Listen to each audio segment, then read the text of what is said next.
All right, chat. So it has officially been 24 hours since our WNBA draft took place. And within these last 24 hours, I've been seeing a lot of mixed emotions within the draft. I'm seeing one side of people say they enjoyed the draft, they're happy about the selections. A lot of people knew that AZ Flow was going to go number one, which you're going to touch on in just a second. While other half of people were saying that they didn't really enjoy it that much. People were bored after the 10th pick, which we're definitely going to highlight in this video for sure. But a lot of people are saying after the 10th pick, they're bored. They didn't really care about the draft anymore. There's no quote unquote cornerstone players within this draft. So in this video, I do want to talk about the draft more in detail. Because last video was just me watching the draft. Now, this video, we're going to get all the clips out of the way. So without further ado, let's go ahead and get straight into it. Let's not waste any more time. Let's start with our number one pick in AZ Fudd. Now, be honest with you. Be honest. If you had any other player not named AZ Fudd going number one, respectfully, you're out of your mind.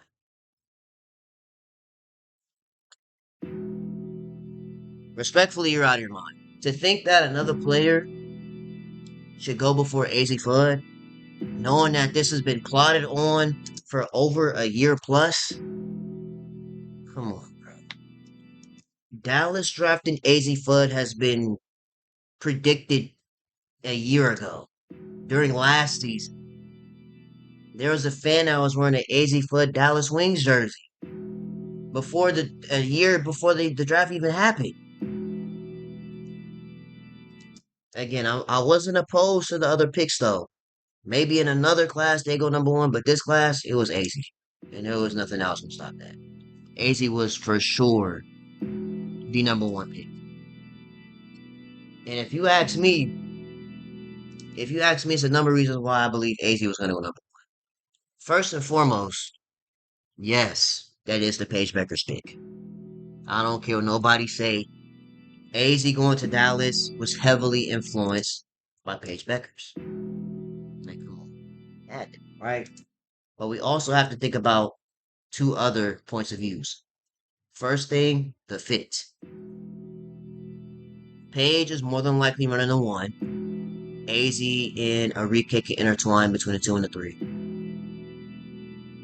And I've said this a few days ago before the draft. I said when Paige draws the attention she's going to draw this season, it's going to make AZ Fudd's life so much easier to score. And I promise you, AZ and Paige will be the WNBA version of Steph and Klay Thompson. Because Paige is going to have the Steph Curry kind of effect, drawing a lot of attention, and AZ is going to utilize the plays and the screens to get open for the open shot. Just like Klay, just like Boston Ray Allen, just like Reggie Miller, Kayla McBride in the W. These are players that they're not running point guard. So that's why I'm confused why people think that, oh, AZ can't even dribble. How is she going to go number one? They don't need her to dribble. That's Paige. Paige is going to do all the dribbling. Enrique is going to do all the dribbling. All they need AZ Flood to do is catch and shoot and play some defense. That's all they need out of her. That's it. Right? And again, the fit, right? We've seen what happens when a healthy Paige and a healthy AZ Fudd are on the court together. We see a championship. Now, is that going to happen in the WNBA? I don't know. But in college, we've seen what happened. Unfortunately, we only had that for 1 year due to injuries, right? But we also have to think about the second point of view, the business side, the money. With Dallas drafting AZ for number one. Now, don't get me wrong. If Dallas would have went Olivia Miles, that's selling tickets. They would have went Lauren Betts, that's selling tickets. Now, Awa Fam, I wasn't too sold on Awa Fam going number one, but that's to each his own. But them drafting AZ Fudd number one, they're going to sell a lot of tickets, a lot of jerseys, a lot of merchandise. Because hear me out. Now, not only are you going to have Dallas Wings fans, You're gonna have Connecticut Husky fans, UConn fans at the games now, especially when they go to Connecticut and Dallas plays the Connecticut Sun. Oh yeah, it's gonna be a lot of people pulling up because again, for those that don't know, the Connecticut Sun will be relocating to Houston next year. So if you're in Connecticut, try to go to as many Sun games as possible because look, your time is coming. Time is coming for a WNBA team to leave. All right. But yeah, when the Wings go to Connecticut to play the Sun, that might be a sold out game. It's gonna be a lot of tickets, a lot of merchandise. It's gonna be jumping. Trust. As long as they're healthy, keyword as long as they're healthy, Dallas made the right decision. All right, so boom. Let's go to our next pick. Olivia Miles. Matter of fact, yeah, we're gonna come back to these before we're gonna watch all the clips. Twitter, TikTok, and YouTube, wherever, right? But second pick Olivia Miles. I like it though. I like it because Olivia Miles is gonna learn from Courtney, Stud Bud Courtney, and then you're still playing with a top three player in the league. I mean, number one in my opinion is Asia Wilson, but right behind that is Nafisa Collier when healthy. Plus, honestly, I don't even know how the Lynx even got a top three pick, and they weren't that far from the finals. So for them to get a top three pick, it's crazy, but they made the right pick in Olivia Miles, in my opinion. Seattle, not gonna lie, it's on site with Seattle. It's on site with Seattle because what they did in this draft. Oh yeah, I can't wait to talk about what they did in the draft. Seattle, it might have to be on site with y'all. You did this to my team. I can't believe you did this to my team. Spilled all that and stole our eighth pick. Yeah, it might have to be on site with Seattle. I'm not gonna lie, but we're not there yet. We're almost there, but we're not there yet. Our fam, more than likely running the three. We'll see how she turns out. She's still really young. I think she's 19 still. When our fam got drafted, I said, if you ask me, they gotta change the WNBA rules for players to get drafted because if you go overseas for a year, you're going to the W. But if you're an American, you gotta do 4 years of college, which is wild to me, but to each his own. The Mystics,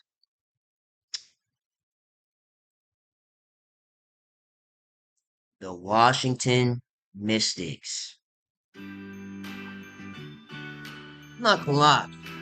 What y'all did in this draft, you did exactly what I would have did in 2K. You did an amazing job in this draft. You drafted a lot of talent.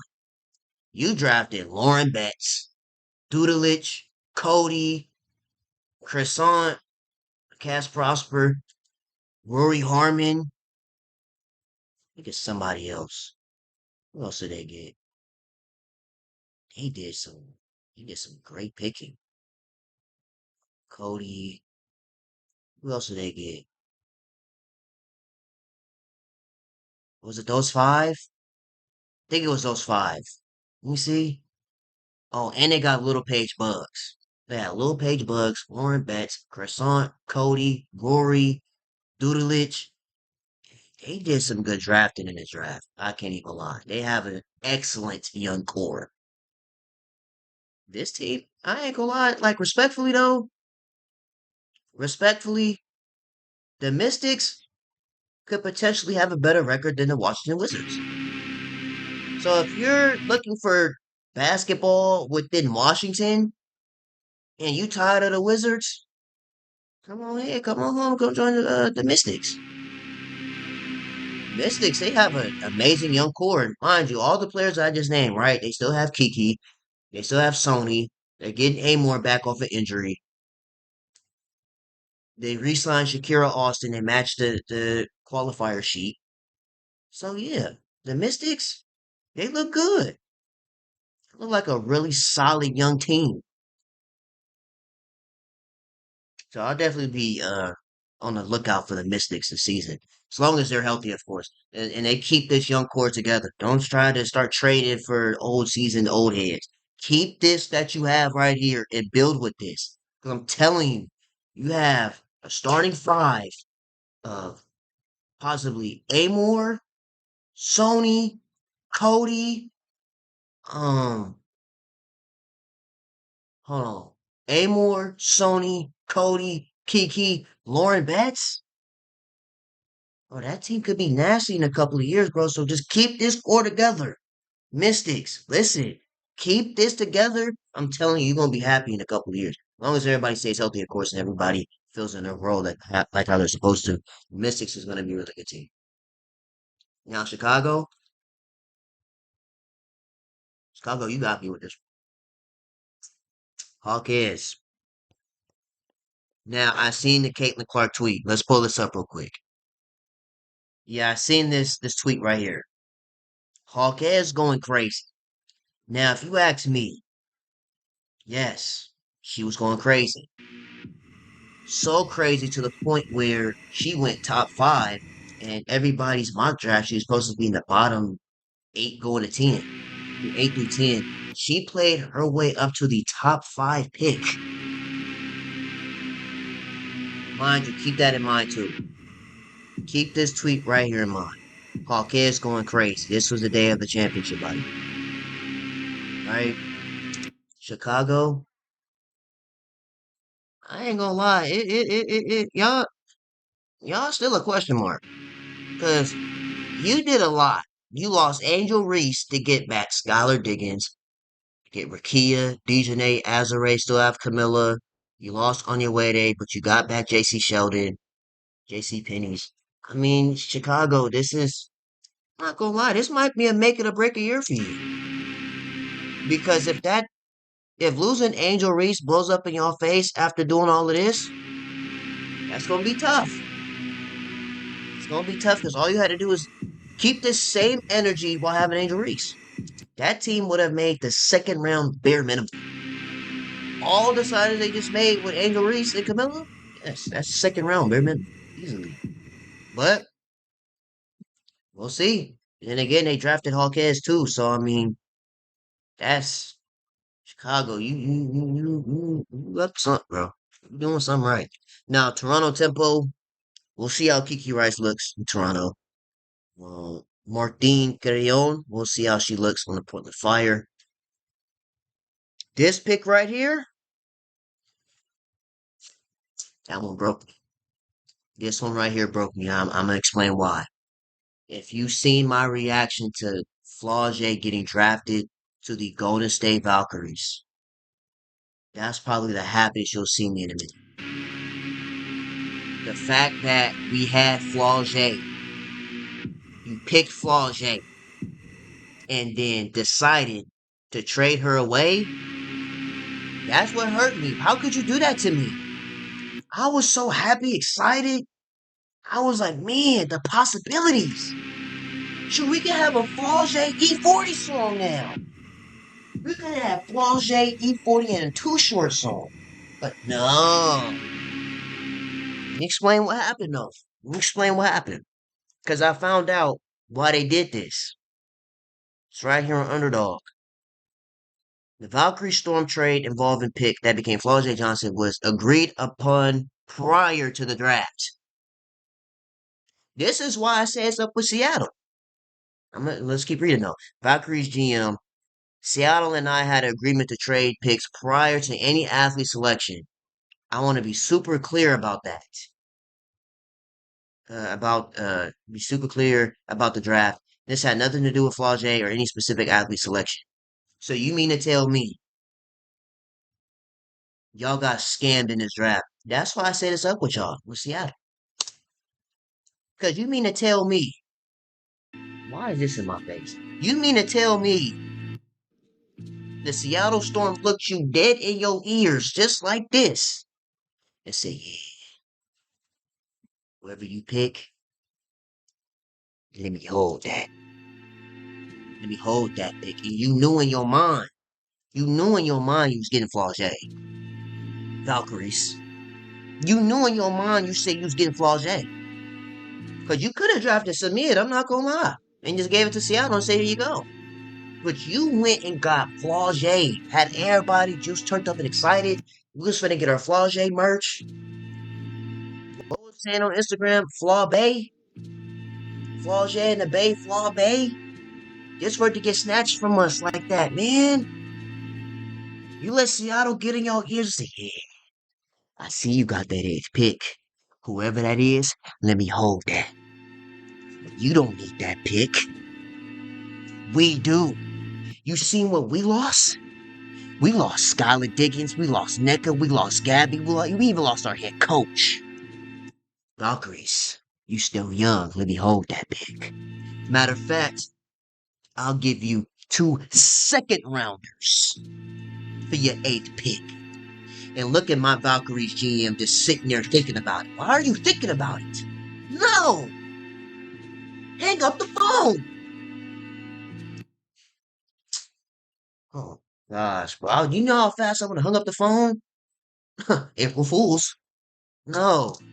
But even if I would have went full, even if I went through with it, I would have just dropped to submit and say, here you go. I'm not gonna get my team riled up, get Flaujae just to trade her away to Seattle. But then we also have to think about it from Flaujae's perspective too. Flaujae going to Seattle is a great thing for her because I don't know if Seattle has a two guard, but she's gonna be a starter.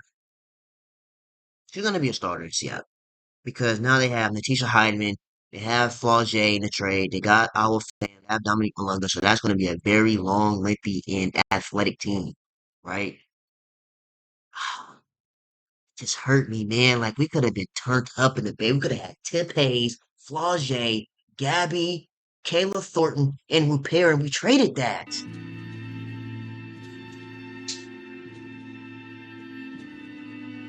It's cool.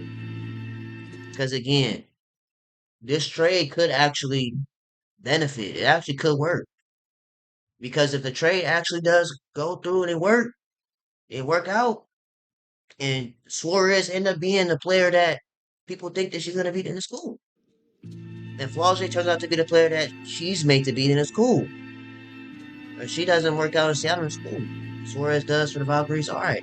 But if it doesn't, and Suarez end up being mid and Flaujae end up being an all-star, oh yeah. I'm ranting every video. Every video's gonna be a rant. Because we had Flaujae on our team. It's right there. But you let Seattle talk you out of this right before the draft. As it says, right? Prior to the draft. Was agreed upon prior to the WNBA draft. I can't believe it hurt me, bro. I ain't gonna lie, dude. Talking about when I'm ready to speak more about it. The strategy. The strategy?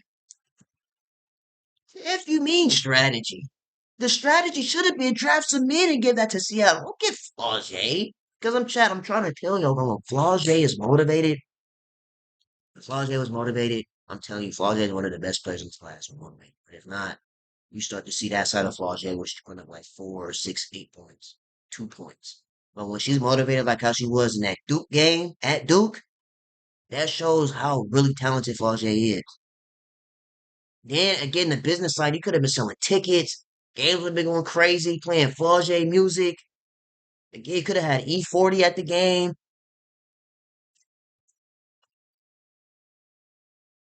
But no, you want to sit up here and let Seattle get in your ear and take our pick. Talking about strategy. Smokey say, What kind of shit is what Smokey say? what kind of shit is that? Talking about strategy. What kind of shit is that? We had Flaujae in our hands, and you said no? What kind of shit is that? You traded her for 2 second rounders? What kind of shit is that? Nah, I ain't gonna lie. Like, respectfully, like, I get you got drafted, but the Valkyries, they would have been on my hit list. How dare you trade me at the 8th pick? You seen Flaujae's face after she got drafted to the Valkyries, bro? That's why this hurt me. Chat, bro, look at Flaujae's face. Where is that, bro? Look at Flaujae.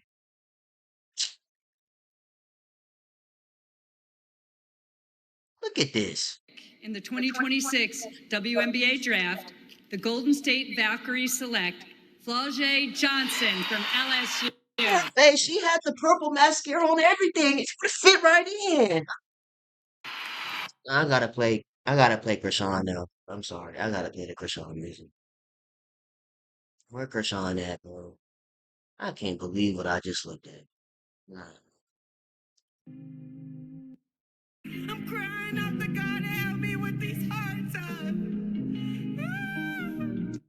But again, like I said, the trade might end up benefiting. Flaujae could potentially not be the player that people think she'll be, and Suarez end up being a great player that fits in with the Valkyries better. But right now, I ain't gonna lie, like it looked kind of crazy to trade your top 10 pick for 2 second rounds. But that's each his own. Anyways, let's proceed in this draft, right? So then we had Dudelich going to the Mystics. It's a great pickup. Dudelich is a shooter, defender, great two-way. I remember she had that block and said, "Get that ish out of here." Yeah. So the Mystics again, they're grabbing a lot of feisty, savagey players, especially Cotie. But this 10th pick right here, where is it?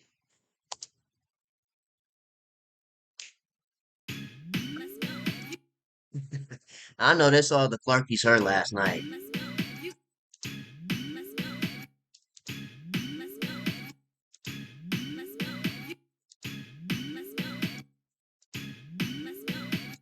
I know y'all was mad seeing Raven Johnson get picked. Top 10, huh? Huh. Clarkies. I made y'all feel some type of way. Now, the reason why I'm talking about this is because from what I've seen, there's been a lot of mixed emotions, specifically with this top 10 pick and Raven Johnson going to. I've been seeing a lot of people either say, what the F are the Fever doing? They're ruining Caitlin Clark's legacy. They're tarnishing Caitlin Clark's legacy. And the other half of people are saying, I'm even seeing it on my TV right now. Caitlin Clark fans do not deserve Raven Johnson. And the reason why this is happening right now, I'm gonna give you guys a story time. I'm gonna give you guys a trip down memory lane and how we got to this point. So boom. This story starts 3 years ago in the Final Four. Pretty sure a lot of you guys know that's been on my channel. You know what I'm about to talk about, but if you don't, stick with me. Story time. So boom. This starts 3 years ago in the Final Four. Iowa and South Carolina. This happens in the game. Caitlin Clark shoos away Johnson, saying she can't shoot. They're playing drop coverage on Raven. Now, mind you, this is a sophomore Raven, still kind of, she's still a baby in college, right? Iowa is 30-6. South Carolina was undefeated prior to this game, 36-0. Raven Johnson daring her. Okay, let me get you another angle so you guys can really see where this story really starts from, right here. Shoot the basketball. Watch Caitlin Clark, left side. She doesn't even look at her. Caitlin Clark shoos away Raven Johnson. Caitlin Clark, left side. She doesn't even look at her. Not worried about you. Saying that Raven is not a factor. She can't shoot. We're not worried about this. Go ahead and shoot that next. We're not worried about you. They're in drop coverage. You can see, look at their defense. It's literally everybody in the key and left Raven on her own island, right? Long story short, South Carolina ends up losing this game. And they end up finishing their season at 36-1, while Iowa advances to the championship, and they end up losing to LSU, which then starts a whole nother piece of drama that we're not here talking about right? So this happens, right? Then Raven went through a very hard time. She went through depression, anxiety. She was quote unquote allegedly harassed by a certain group of people, but she didn't put a name on it. So that's to each his own. And I'm pretty sure we all know who it is, but I ain't gonna say nothing, right?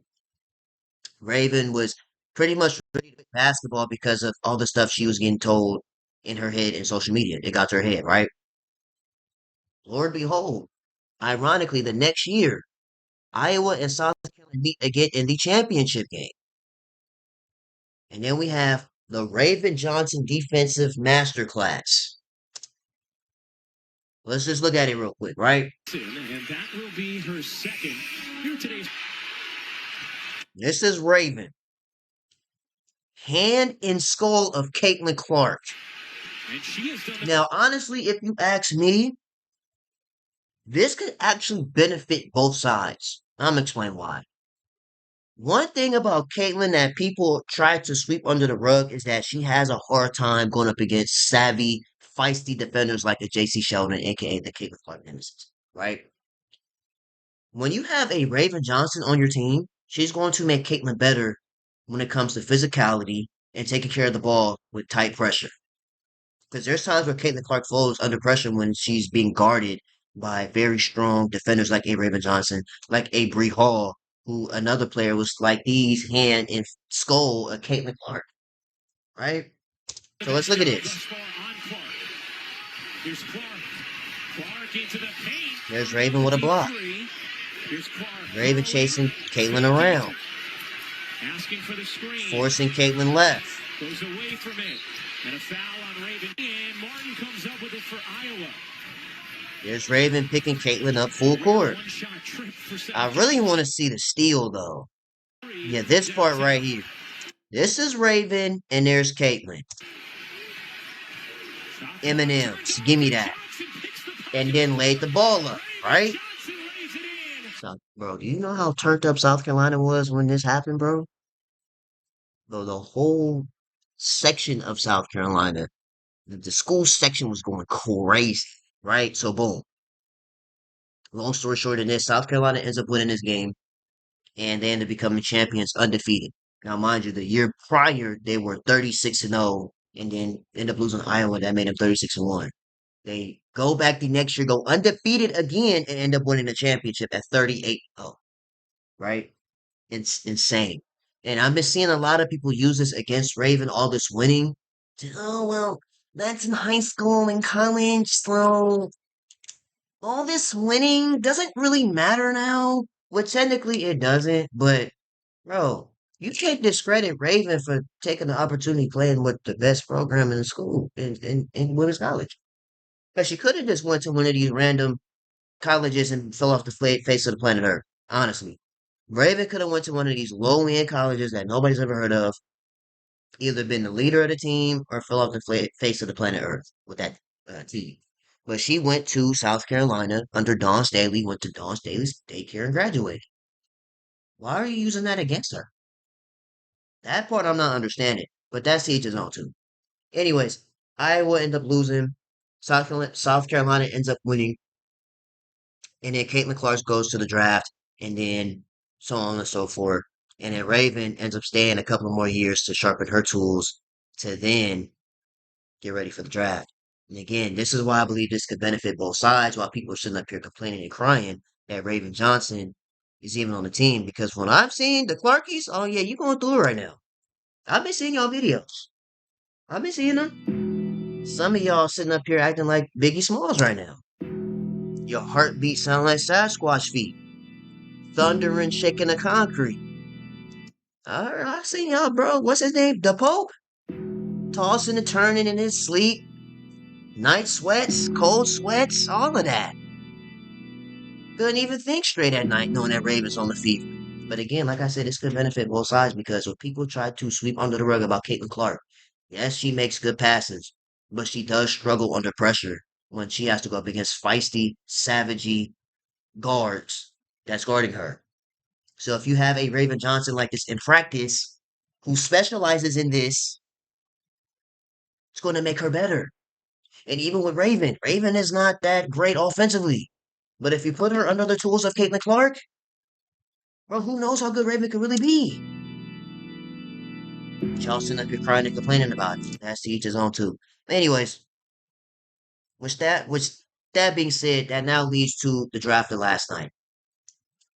The Indiana Fever with their pick. How Kathy Engelbert say it? With the 10th pick of the 2026 WNBA draft, the Indiana Fever select Raven Johnson from South Carolina University. Boy, when that happened, mm, mm, mm. And what's funny about this too, though, chat? What's funny about this though? This was my face when Raven was selected to the Fever. I mean, this was my face regardless of Flaujae going to the Valkyries. But this was my face seeing Raven get drafted. Like, there's no way Raven got picked to the Indiana Fever. And if you look at Raven's face after being drafted, you see her face, it's like it looked like she don't really want to be here either. If you ask me, nah, what sound do I want to play? Yeah, this one. If you ask me, it don't look like Raven want to be here either. Mainly because, and I'm gonna be honest with you. I'm gonna be honest with you. You got to think about a couple of reasons why. Now, let's say Raven makes this team. Personally, I think Raven's gonna make the team, but I also think she's gonna get the Shador Sanders treatment, where she's gonna be the third string point guard, where she might get a little playing time, but not a lot. Hopefully, she does get some PT where we do get to see Raven on the court and even in the highlights. But I don't know, man. I don't know because you know how Fever fans get, you know how the Clarkies get. If a player is not performing at the level that they're supposed to, the standard that is, they're gonna start talking crazy to Raven all over again. Now, mind you, this was a couple of weeks ago. This was a couple of weeks ago when Raven had a interview with um I Am Next. Raven had an interview with I Am Next, and this is what she had to say. And then another adversity was probably This was like a couple of weeks ago. This came Left out. side. She doesn't even look at her, waves her hand as if to say, I don't care about you, I'm not defending you. That's one reason I hate the internet now. Because of that situation. Like I got bashed, I got bullied, I got called all these things that I wasn't, aka like a monkey or this I don't know, like it was just things like that. And Excuse me. So now you got to think. This was 3 years ago when they both were in college. Now just think about what's going to happen if Raven makes this team and she doesn't play to the standard that a certain group of people want her to play at. Again. like I got bashed, I got bullied, I got called all these things that I wasn't, aka like a monkey or Being called a monkey is crazy. Now this is another athlete coming out saying the exact same thing about a certain group of people. But that's to each his own. Allegedly, it's the Clarkies that said it, but I don't know. Let's keep it pushing though. This was a couple of weeks ago that led to the draft. And then we look at Raven's face, it's like, yeah, man, if you ask me, bro, if you ask me, let me be honest, this looks like a face that says, I'm grateful, I'm happy that I'm drafted, but why here? Why the Fever? Because again, if she was getting called a monkey at college versus when they played Iowa, because I have a hard time thinking that South Carolina fans would say some stuff like that to their own players. So imagine now you went from being called a monkey for not even being on her team. Now imagine being on her team now. If you ain't open, to pack your bags. I ain't gonna lie, that's gonna be tough. Because they already don't want her on the team. So I don't know, bro. This is gonna be very interesting. And the way how it's looking right now, the Fever want her on the team. But the fans want her gone before trade deadline. They didn't even want her last night. So we just have to play it out. Just to play it out and see how that goes. But yeah, I've definitely seen Raven smile way harder than this. I promise you. She can't even get the smile to come out all the way, poor thing. Crying heartbreak emoji. Yeah, I've seen Raven smile way harder than this in 5 years at South Carolina in her own draft night. That's tough. And honestly, I mean, if you look at the draft, I'd rather her be on the Connecticut Sun, Atlanta Dream, maybe even Seattle, but the Fever. Ooh, we gonna see, bro. We gonna see. We gonna watch the interviews and all that too. We'll get all the side stuff out the way. Madina going to Atlanta. I'm not really too sure about Connecticut's pick from France, but we'll see how she plays out. Madina going to Atlanta. I do like this. I'm gonna explain why. I like this because with Madina going to the Dream after they lost Brittany Griner is very strategic. Now, Valkyrie's that strategic. What you did, that was just crazy. Or as they said, that's something from Mike Scumlavy. If you know, you know. But boom, hear me out. If Madina OOOOKot turns out to the player that South Carolina fans know her to be, and she's playing under Bree Jones, Nas Hillman, Angel Reese on the block, bro, Madina honestly could create the Atlanta Twin Towers. Like Angel Reese is already Twin Towering with Camilla, but with this, Madina, bro, if Madina ends up being an All Star, I think she could end up being like a Kim Olajuwon. Now I know that sounds like a far fetched now, but Medina, if she turns out to the player that we think, you can have Medina be Hakeem Olajuwon. She works on her footwork. Hey, Hakeem, go and hit up your yeah. Come on, hit up your peoples. Get her in the gym, get her some footwork. She'd be the next Hakeem Olajuwon. And then Angel Reese, she could be Ralph Sampson with clout. Just like Shannon Sharp said, Angel Reese is the most lit player they've had since Mike Vick, Deion Sanders. So I mean, shoot. I mean, Ralph Sampson had a little aura, but Angel Reese got clout in him. You got Medina, brother. That team looked crazy. I'm not gonna lie. That looked like a very interesting playoff team, if you ask me. Plus, of course, they still have Alicia Gray and Ryan Howard too. So, I mean, that team is definitely to look out for. Seattle getting Tiana Mayer. I was like, okay, that's very interesting. Her going top 15. And then we have Kneepkens rounding out the first round for the Connecticut Sun. Second rounders, Suarez. Yeah, I'm not gonna lie, that one. I mean, we gotta wait this one out. We gotta see Suarez. Know she used to play at Cal and things of that nature. We're gonna have to wait and see if that trade was really worth it or not. Leg Walker. Now, the thing about UCLA, and this is what I want to say earlier, but now that we've seen all of UCLA players, I'm not gonna lie.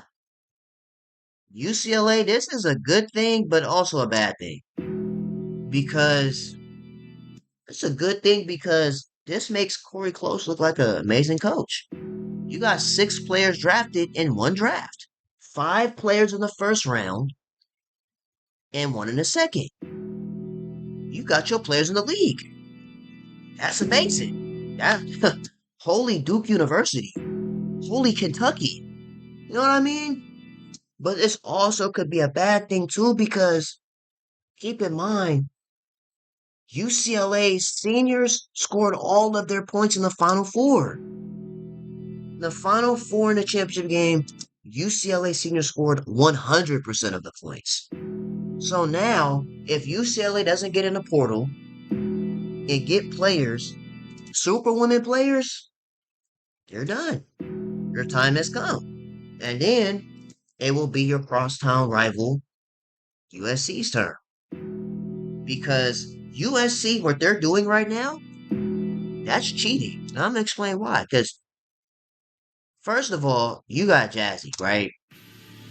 Jazzy Davidson is 19 years old, leading your entire team in every statistical category at 19. Leading the team in every statistical category as a freshman.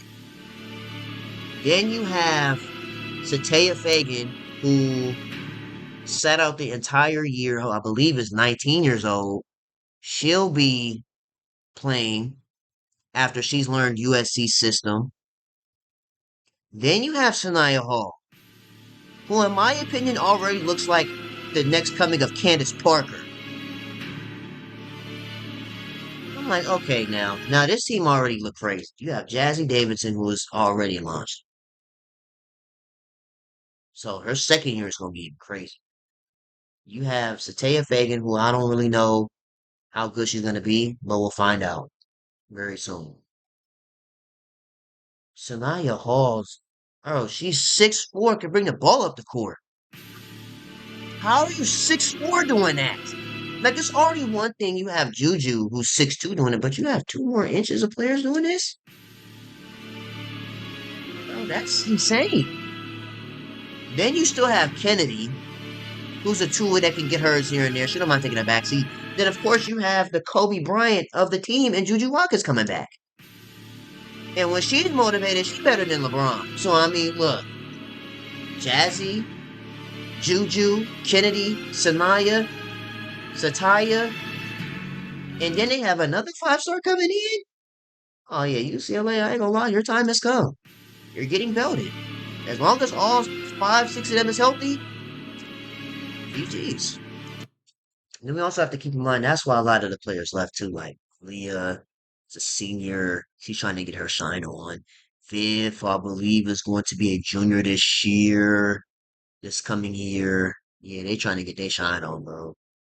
But some of the players, they don't mind sitting there kicking it at the games, getting front row seats. But, brother, UCLA, if you ain't getting super team right now, stop. Gonna look real wicked for y'all next year, just like how it was for USC this year. But other than that, I mean, congratulations to UCLA nonetheless. All their players are going to the pros. It's amazing. Seeing Croissant go to the Mystics, that's amazing. Croissant has prospered. She has prospered in her role. Because a couple of years ago, I'm like, is she gonna get drafted? Like, is she even good enough to get drafted? And then this last year, she was most improved of the ACC. Game definitely improved and made it as a second round pick. That's amazing. Amazing to see that from Croissant. Hopefully, she makes the Mystics and prospers in the pros. Now, this shocked me seeing Taniya Latson go this far in the draft. Second round. At one point, she was the nation's leading scorer last year, or 2 years ago, if you will. Now she flew all the way down to top 5 in the second round, which is wild to me. But again, like Holly said yesterday, it's not about where you go, it's about the fit. And with LA losing Rakia, maybe Taniya fills in that role. But then again, she might be too small to be a 3. Plus, she'll be learning behind Kelsey Plum and Ariel Atkins, so I think tonight last will be straight. Sparks. We'll see how that turns out for her. Lattimore is going to Chicago. That's a good pick. Tiani Key going to the Toronto Tempo. That's a good pick. Action Jackson going to the Valks. Okay, Chance Gray getting drafted to the Sparks. Justine Pissat. So they did have multiple picks. So I've been seeing a lot of people say that Caitlin Clark hasn't done the welcome to the team post that a lot of the older players do. For those that don't know, what second, third, fourth, fifth year players do, they go on social media and do their welcome to the team post. And Caitlin didn't do that. So people, of course, are pinpointing them drafting Raven Johnson as the reason why. The only thing I seen Caitlin post was welcoming Hines Allen to the team and her being a cookie taste tester. Other than that, she hasn't done a welcome to the team post for the Fever. So that's teacher's own. For example, Angel Reese did it with her teammates. Matter of fact, let's pull this stuff up so I can show you exactly what I'm talking about. Here's Angel Reese's page. Welcome to the team. Madina, India, Keisha, and of course Chanel bags. And then let's go to Sonia Citron, right? Sonia Citron has also made a welcome to the team Lauren Betts, Dudelich, Cotie, Crescent, Lil Page, Rory, and revisiting old times as Crescent and Sony will be teammates again. And then we go to Caitlin Clark's page. One of my favorite player additions from last year's, and still advertising the same Nikes, but no Caitlin Clark home. Caitlin Clark ones yet. It's interesting. Still waiting on them CC ones to drop to see how fast they sell out. But as you just saw, there's no welcome to the team post, and a lot of people were pinpointing Raven on that, but she also didn't do that with Passad either. The rest of these, I mean, it is what it is. Shout out to India to go into the Atlanta Dream. Barker, Lil Page going to their teams. Z Spearman going to Dallas. Tioni Morgan going to Chicago. Big Sarah got drafted. I think she got traded too, though, on draft night. Rory, C. Dunn, Taylor Bigby going to Toronto, or who was that? Portland. I don't know who this is. Coco, what's her name? Kokoro? Yeah, I don't know who that is, respectfully, though. We'll see if she's on the team when final cuts are made. Grace Van Sluten going to the Storm. Timmons. Yeah. The rest of y'all, I mean, it is what it is. Congratulations to everybody else in the draft. Yeah. Think it's time to go into our side clip, shall we? Let's go ahead. Okay, so here's our first side clip. And I should have brought this up earlier with Hawkins going to the Fever, because I know this is what possibly Caitlin Clark wanted. Now, I'm not gonna put it on her to say like, oh, this is what Caitlyn wanted and all of that. No, maybe this is who they wanted, but again, she was going so crazy, like how Caitlyn said, to the point where she flew all the way to top five, to the point where you weren't gonna be able to draft her anyway. Yeah, I know this is what they wanted, either Hawkins or Kneepkens, you know, the fourth leches, the fourth milk, but they ended up drafting some chocolate and Raven Johnson. It is what it is. I mean, hey, y'all gotta deal with it until the or gets traded. So boom. Let's go to the WNBA page and look at some of these. Some oddities, man. I don't know if I want to watch these little clips. Let's look at. I want to start with. Let's just work our way down. Let's start with this 15 and then work our way down. With the 15th pick in the 2026 WNBA draft, the Connecticut Sun select Gianna Kneepkens from UCLA.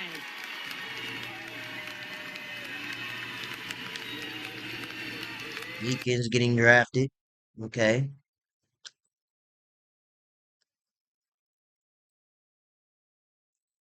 Gianna Mayer.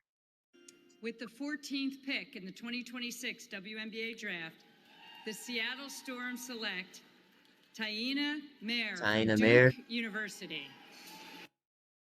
Okay. I don't even know if she was even there. Taniya Mayer. Madina.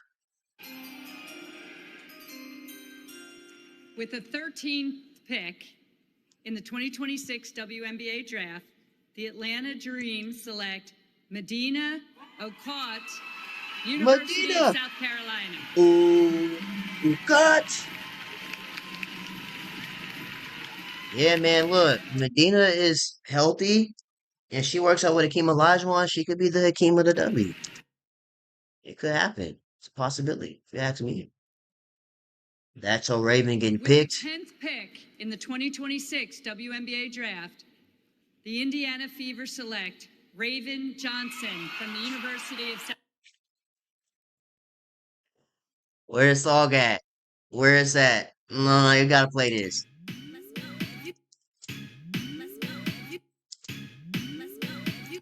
I know that's how y'all was looking like. Raven Johnson going to the Fever? Yes. South Carolina.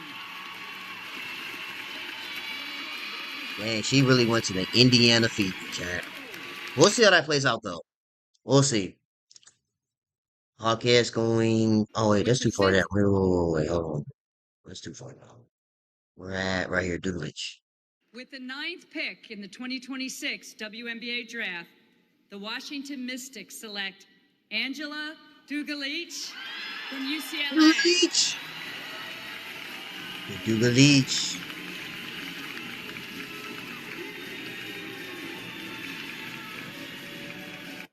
All right, let's keep moving. Flaujae.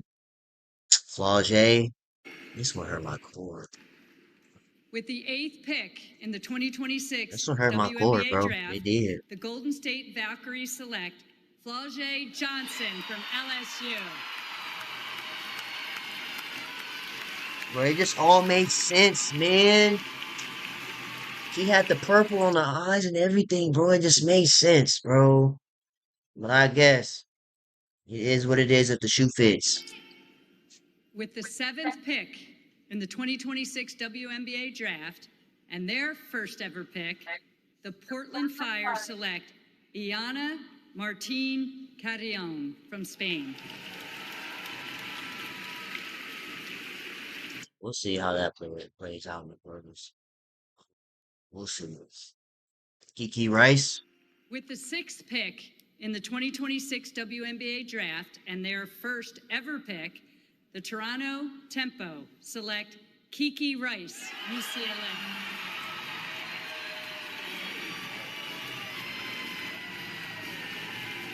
It's crazy. I remember watching her highlights in high school too. That's crazy. Now she's in the league. Wow, man. It's just time just be flying. Hawkins going top 5. With the fifth pick in the 2026 WNBA draft, the Chicago Sky select Gabriela Jacquez, UCLA. Gabriela Hawkins going 5th. 4th, Lauren Betts. With the fourth pick in the 2026 WNBA draft, the Washington Mystics select Lauren Betts, UCLA. Hey, shout out to her sister making it too. Because I didn't even know she was there to the last minute. Sienna Betts, right here. Remember, she was at Coachella. So it was good to see that she pulled up anyway. To see her sister get drafted into the pros. Why would she miss that? I don't know. I'm just saying. Can't miss that. Like, that's monumental. You gotta be there. You With know? the third pick in the Awa Fam going 3rd. 2026 WNBA draft, the Seattle Storm select Awa Fam Interview from Spain.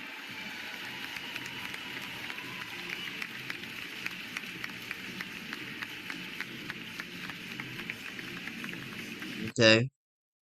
Next we have Olivia With the Miles. second pick in the 2026 WNBA draft, the Minnesota Lynx select Olivia Miles, Texas Christian University. With the throw out. Should I see somebody say it's funny.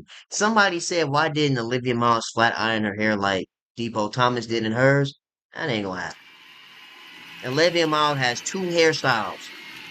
The lioness, the lion mane, and the little Olivia bun. Other than that, that's all you're getting. Not Olivia Miles, you're not really gonna get too much, to be honest with you. And then, of course, the number 1 pick is Azzi Fudd. With the first pick in the 2026 WNBA draft, the Dallas Wings select Azzi Fudd, University of Connecticut.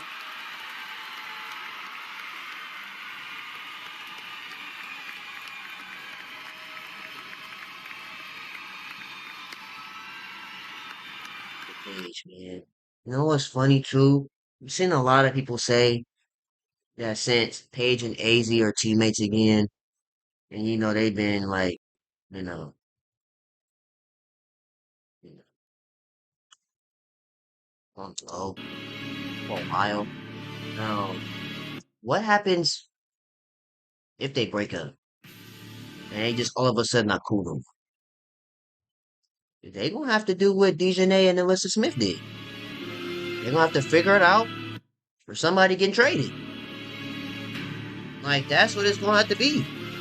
People are saying, well, what if Paige and Daisy they just break up out of nowhere and they're just not cool anymore? You gonna have to figure it out. This is what everybody wanted. Dallas said Azzi Fudd was their pick. We wanted Azzi Fudd. Just like how you wanted Paige Beckers. I mean, you won't look. I don't think nothing is gonna happen though, but let's say hypothetically it were to happen, you're gonna have to figure it out. You're gonna have to make it work. Till somebody decides that they're ready to up and leave the team. Out here. Right here. Hi, everyone. Croissant First first. of all, I want to express my gratitude to Notre Dame, an amazing university. And, graduating from there, I think is beautiful. My coaches, my teammates. Secondly, my family, the most amazing people in my life. And I think, lastly, I'm going to, talk to myself. I feel like I'm so proud of the woman that I've become. And to start this chapter today, it's been a beautiful day. So, yeah, I'm just so excited. With the Mystics, Washington, I've heard so many great things about Washington. So I'm excited and I'm really, very proud and grateful for the opportunity. Cassandra, first question is going to come from your left in the front row. Hi, Cassandra. Howard McDonald. Sorry, I'm going to correct you both. Cassan. Cassandra. Yeah, Cassan. There you Yeah. go. Croissant. Or you The can call me Cass, croissant. whatever you want. Yeah. What do you prefer? Cassan. Kassan. Well, Cass. Sorry, Cass is good. Yeah. Cass, Howard McDonald, 9 Sports. Congratulations. Thank you. 2, if I could. First, just in terms of what your experience with the Canadian national team has helped prepared you to be here, and sort of the flip side of that is, how much do you feel like the WNBA experience is going to allow your international career to reach another level? Absolutely. Playing for the national team is always an honor, and I've had the opportunity to, be playing with the senior national team since I was, I think, 17 or 18, and so I feel like I've had a lot of opportunities where I've been playing, in world tournaments against pros, going to the Olympics last year. I feel like training with pros and then against pros, so I have kind of that international feel. And then now I feel like it's about, transferring all the knowledge that I've gained from my teammates and then from playing against high caliber players to the W. Our writers should call you Cass, is what you're telling us. Is that right? Yeah. Okay, that's Yeah, what we do. whichever. If you feel like you can say Kassan, Kassan. Yeah, I'm good with either. Either way, thank you. I appreciate it. Yeah, Croissant. She has the charisma for the. Thank you. She has a lot of charisma about herself. Cass, the next question will come from the second row to your left. Thank you. Hi. Hi, Cass. Congratulations. Gabe Zota from Sideline Sports Network. You started this off by talking about just how proud you are of your growth. And even in your game over the last couple seasons, you've grown so much. Just what do you think you're most proud on, or what have you leaned on the most just when things aren't going your way to keep on going so you could get to where you are today? Yeah, a lot of it is just the belief and faith in myself. I've gotten to know myself very well throughout my college career, and just having the trust that I am exactly where I'm supposed to be, and all the adversity that I'm facing is leading me right where my journey is supposed to be. And so moments like this, today I get to soak it all up and just be grateful for all the adversity that I've faced, but especially just, all the faith and belief that comes from within me that I'm really grateful for. All right. Cass, the next question, second row, center. Hey, Cass. Congratulations. Sean Ramachandran with Ion TV. Just want to know what are your general thoughts right now with Washington? They had 3 first-round picks. They're top of the second round every year. They just got another player in the second round. So a lot of young talent coming in, new culture kind of building. What's kind of going through your head? How are you feeling about going to DC? Well, I'm so excited. First of all, it's amazing to see, the amount of youth. I've heard great things about Washington. My old teammate Sony plays there, so I've just heard amazing things about, the whole team, the whole program. And so I feel like I'm very privileged, and it's a great opportunity for me to just get to work and show, how well I'm going to fit with this team. Cass, our next question will come from the back of the room, standing next to the cameras. Hey, Cass. Alex from DC News Now. Congrats again. Obviously getting to go play with Sonia Citron, your former teammate from Notre Dame. What has she told you about coming to the Mystics, and how excited are you to be reunited with her there? She told me like great things. She loves her coaches, really loves her teammates, and just loves, you know, the overall program. I remember going to see her play against Chicago last year, and she was just telling me how great of an experience she's had with Washington so far. She was actually my first text. You know, my phone is just blowing up now, but she was my first text, just saying how excited she is, and she said, "Welcome to W, welcome to Washington." And I'm just excited to, first of all, see her, because I haven't seen her in a year, and she said she was going to come see us at Notre Dame, and she hasn't done that. So see her. That's tough, Sony. That's tough, Sony. That's how you feel? But after that, just playing with Dang. her, I'm really excited. They was like, where's Sony? Cass, and the front Oh, row now to they your teammates. left. I see each other every day. Hi, Jackie Powell with the 9 Sports and NBC Sports.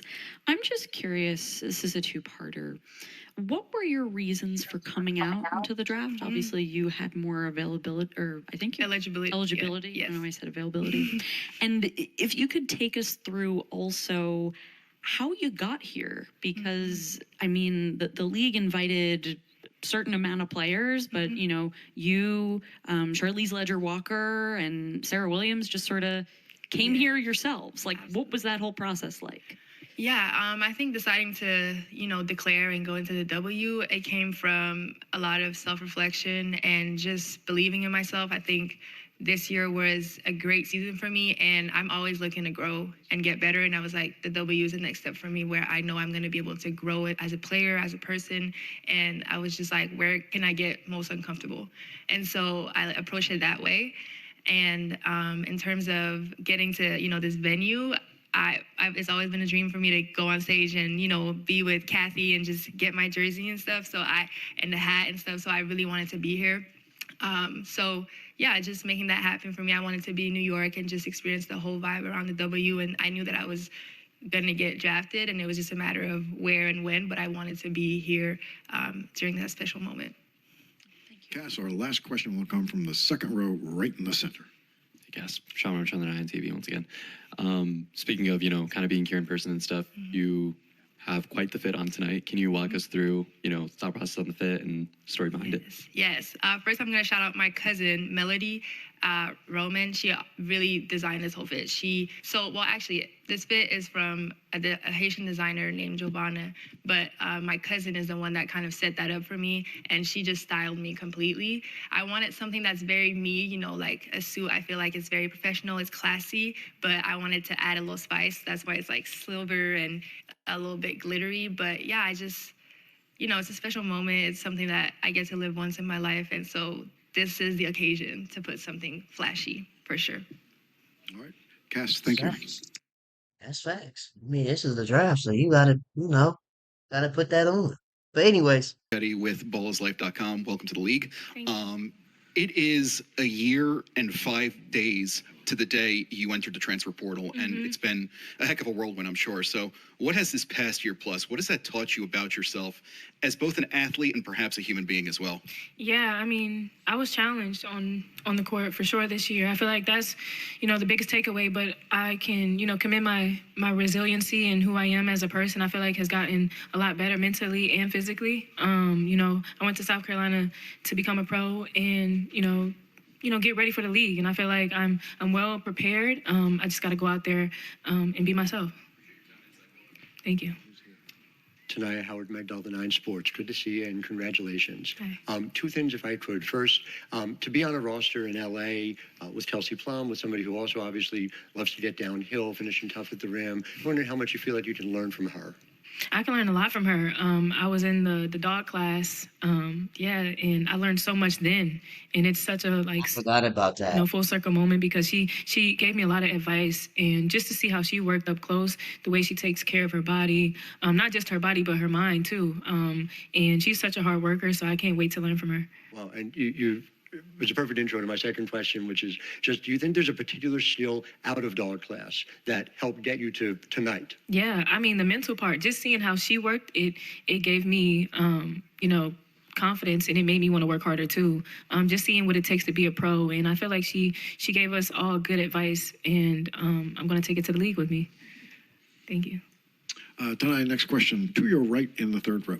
Mia Berry with Anscape. Taniya, can you describe the feelings, the emotions when you finally heard your name called tonight? Yeah, I mean, it's just a surreal moment. It's a dream come true. LA is a great city. I mean, I love, the culture that they have there. I'm excited to meet my coaches, my teammates, and I'm just ready to get to work. A quick follow-up to that. Earlier today, your mom said you will end up where God wants you to be. For you, given your skill set, how do you think you would fit in with the Los Angeles Sparks? What would you bring to the I do second that. I mean, obviously, God wanted me here for a reason, and I'm going to take it in with, everything that I have. I know I can bring my ability to get downhill and score the ball. And also, I'm a two-way player, too. And I can bring a lot of other things to the table. And I'm a really good teammate, so I'm just excited. I'm ready to win and, work. Taniya, next question. To your right in the second row. Hello, hi. So what is a message that you sitting here on draft night want to give to your younger self who was maybe looking toward and planning for this moment? Yeah, I mean, just continue to be yourself. Don't let anybody change who you are, and do what's best for you. Do what you feel is best for you in the moment. Trust your gut, and never compare yourself to anybody else's journey. Run your own race, and everything will fall into place. Taniya, next question will come from the front row all the way to the left. Hi, Taniya. Jackie Powell from the 9 Sports and NBC Sports. I have two for you, if that's all right. The first one, I've noticed that, and I was late to the orange carpet, so this would have been a question for that, that you and your South Carolina teammate Raven sort of embodied old Hollywood.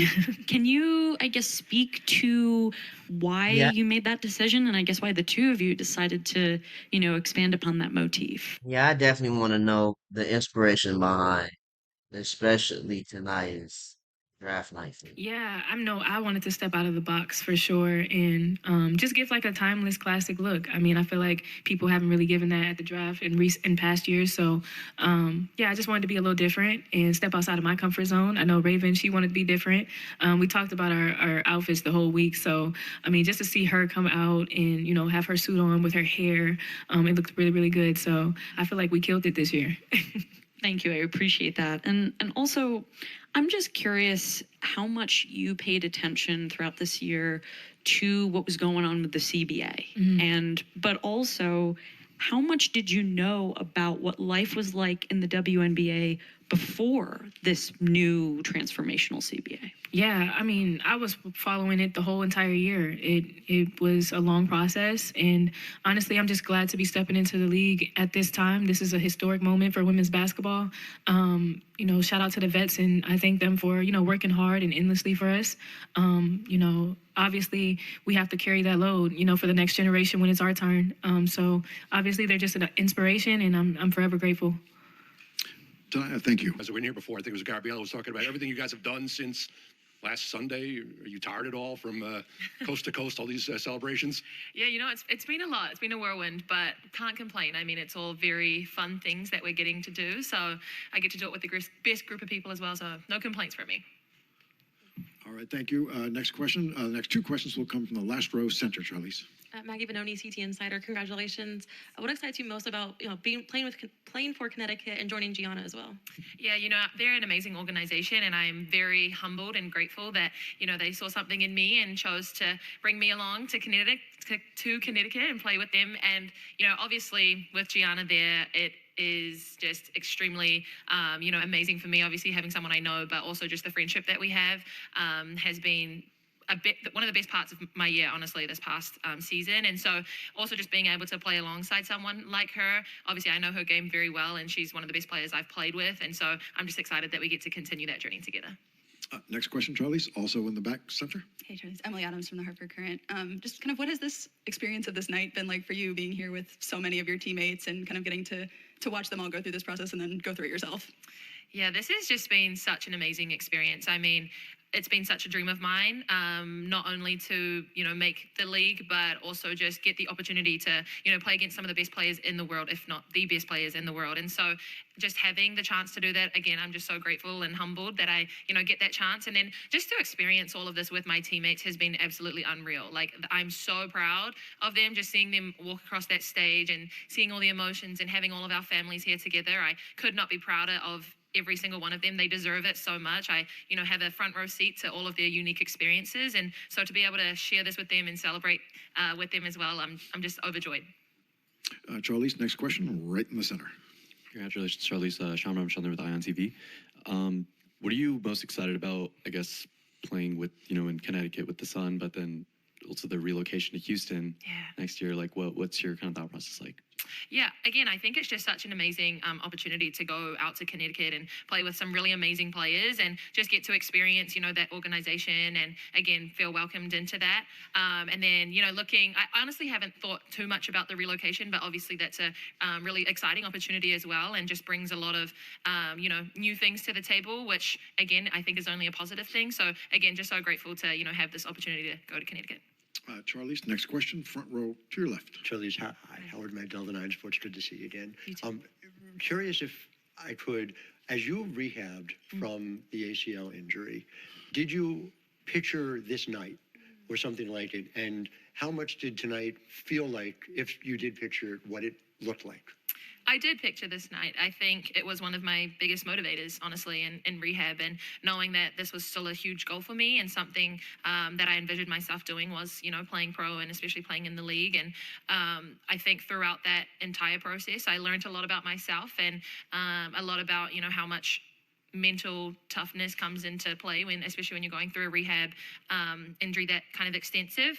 And so I think, again, just having this opportunity, I couldn't be more grateful for that. And this whole entire night has just been a dream.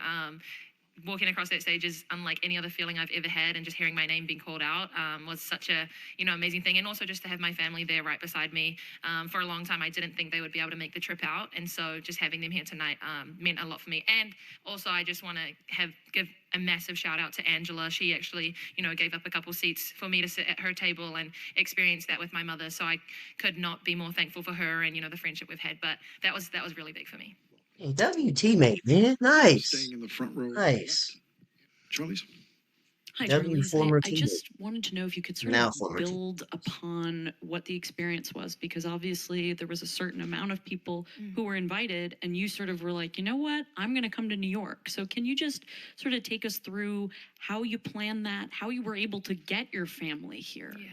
Yeah, there was, never a doubt in my mind that, when that invite list came out, that I was not going to be here for my teammates. One way or another, I wanted to show up for them because that's what we've been doing for each other all year. And I think it's just such a almost cherry on top when we can be in this moment together. We had a lot of our other teammates out here celebrating with us tonight as well. And there was never a doubt that I was going to be here supporting them and, hope to hear my name be called as well. And for my family, again, to be here, that was probably for me the hardest thing, just navigating if I could get them tickets and where they were going to sit and all of those things. And like I said, Angela, almost immediately after she got the call was like, if you want, you have a seat at my table and all of the things. So again, super grateful for my teammates. And I think it just speaks to what this whole season has been for me and our team, like just so selfless and such a sisterhood, and could not be more grateful that, I got to spend my last season playing with you. Hold on, Jack. Give me 1 second. 1 quick second. Yeah, I'm back. We're good. We're good. UCLA. Third one. Also in the front row, Charlisse? Hi, Daisha Smith, the Nine Sports. You've mentioned multiple times how proud you are of others. What are you most proud of with yourself? You mentioned resilience. Is it, bouncing back from the injury? Is it obviously winning it all? What are you the most proud of within yourself? Good question, Deja. I think probably a couple of what you said, just the resilience to come back from, my first real injury, and just really believing in myself. I think for a period there, it was, am I going to be the type of player that I want to be? Am I going to come back from this the same way? And I think it took a lot from, my support system, and I had an amazing group of people around me to get me back to where I am, but also just that belief in myself that I could, do that and pursue my goals at the level that I wanted to. And then just staying true to who I am. I have such a huge village in New Zealand supporting me, and I just always want to stay grounded in that and rooted back to my culture. And I think I'm really proud of the way that I'm able to kind of represent that and just put on for, a lot of the kids, especially the young girls back home who see this pathway, and now it, I think, has become a little bit more realistic for them. All right, Charlisse, this will be our last question. Charlisse, welcome. Jeff Maglicetti from ballslife.com. To kind of build off of that, what you experienced in coming back from the injury, if you could go back to that injury or that gap year between your transfer and moving to Westwood, so what would you want to tell yourself back then, and what sort of advice would you give yourself, your younger self, as you made the Bruin journey? Yeah, I think if I was to go back to that day or week of going through that injury, I think it would just be to tell myself to trust the process and trust your instincts. I think I knew pretty quickly what I wanted to do following that injury, and a large part of that brought me to UCLA and brought me to this moment right now. And I think I've grown a lot since that injury. And so, yeah, just telling myself to really trust myself, trust the work ethic that I have, and just trust my ability and being able to come back. And I think also kind of extending on that and going to my younger self, it's pretty much the same message, and just trying to instill that belief and confidence in me very young, because yeah, if you had asked me a really long time ago, I probably couldn't tell you, I probably wouldn't have said that I would be sitting here, as a draftee, but also, winning a national championship and all of the other things that we've accomplished these past 2 seasons. So those things. Thank you. Charlisse, congratulations. And again, thank you. Thank you, I everyone. think Charlisse was the Hey, congratulations. longest one. So I'm going to say it in English and then in Spanish. Okay. Okay, I'm confused. Sorry, it's been a long night. Michelle Lafontaine, ESPN Deportes. And so what does it mean to have made it, in the draft, and also to represent Spain along with Gianna Martin and Awa Fam, and also congratulations on the outfit. ¿Qué significa, Marta Suarez, haber sido seleccionada en este draft de la WNBA y representar a España en la liga?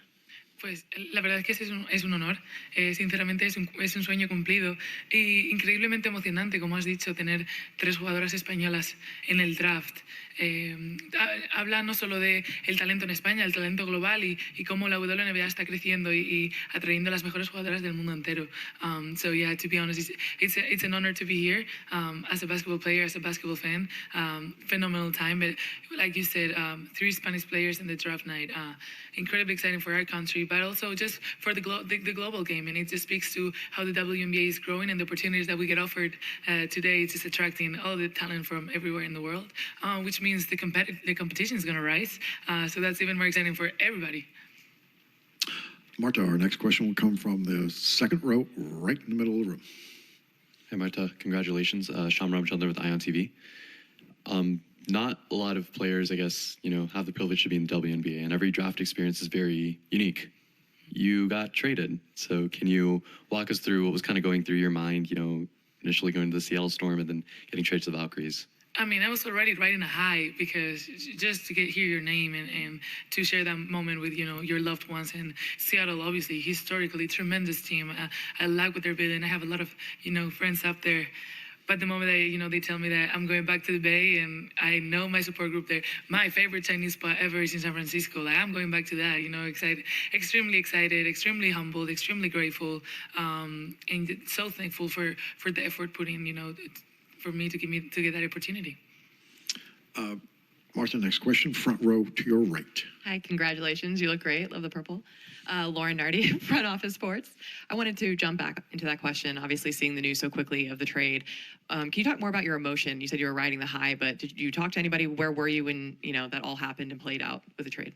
Well, I was still kind of right there. I was doing an interview, like right in the back of those, the chairs, and then we're just talking, and then everything paused, and somebody was like, and we turned around, and I see that, and I was like, wait. I was like, that's me, right? And then I saw the purple. I didn't even read Valkyrie shirts, didn't see nothing. I saw the purple, and I was just got very excited. I had talked to the GM and to a couple of people from the team just in the process of getting to know each other, and they had touched my heart. So to know that somehow I made an impact in them as well, just very, very exciting. Marta, next question, second row, center left. Hi, Marta. Welcome. Jeff Maglicetti with ballslife.com. Congrats on your selection. Going into this draft, TCU had only 3 players total selected in their history, and now there's 3 tonight because Taylor Bigby was selected by Portland. Wait, really? What pick? 37th. Yes, Taylor. She's a bucket, y'all. She's a bucket. 37th to Portland, so that's great. But on that note, What did the Horned Frogs program mean to you, and how did playing with two fellow draftees, how did that prepare you for this moment right now? Yeah, that's a great question. I mean, it was huge. Obviously, this last season was a very special season, and this last season gave me the opportunity to be here in New York and bring my family here to New York City. You know, I'm from a very small place in northern Spain. New York City sounds far and big and bougie. So it's extremely grateful to be here. But TCU, it's a very special place. I think Mark has shown the numbers don't lie. He knows how to win. He knows how to develop people, and he made a very good job figuring out people with heart, people that worked hard and they wanted it, and then helping them channel it the right way and developing pros. He was very adamant about that, about getting us ready for the next steps, you know, investing in it as players. Of course, being able to play with such teammates. I played with Olivia Miles. What can I say? She's a triple-double queen. I got a few of those assists, I'm not going to lie.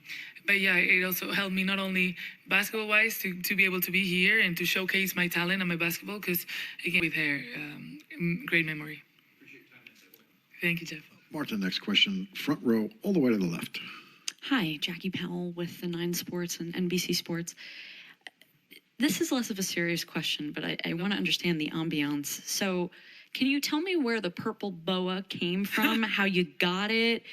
Was it Violet who gave it to you? Did you interact with Violet, the Raven, tonight? Yeah, Violet and I are like this. We're best friends. We go way back, and she wanted to get me ready. Sometimes hard to understand her because she doesn't talk, but she has great moves. So we were just hanging out there. She made sure I was Valkyrie's ready. How do you think she's different from Ellie the elephant? She's obviously a new mascot on the scene, and the league chose to have her here tonight instead of Ellie. I mean, Ellie is great, and Ellie has done that, and Ellie's up there. Ellie's a trailblazer. The league is growing, so it's a great opportunity to give space to the next few girls to come up. I think Violet, Violet will turn everybody up, and Violet has a huge crowd. If Violet works at the Chase Center, that's a very big stage for one of my girlies to perform at. Thank you very much. Marta, staying in the front row to your left. Hi, Daisha Smith, the 9 Sports. You said Taylor's a bucket. What can Sun fans look forward to? Obviously, the news, but yeah, kind of elaborate on that.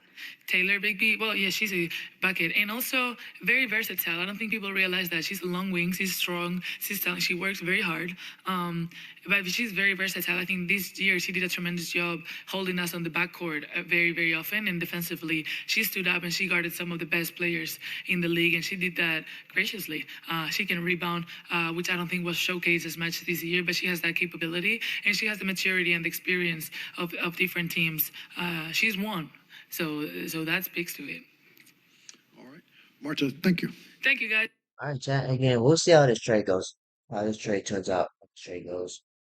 If you would have asked me, they should have just drafted Suarez just off the rip. I don't understand why they would draft Flaujae to then trade her to Seattle.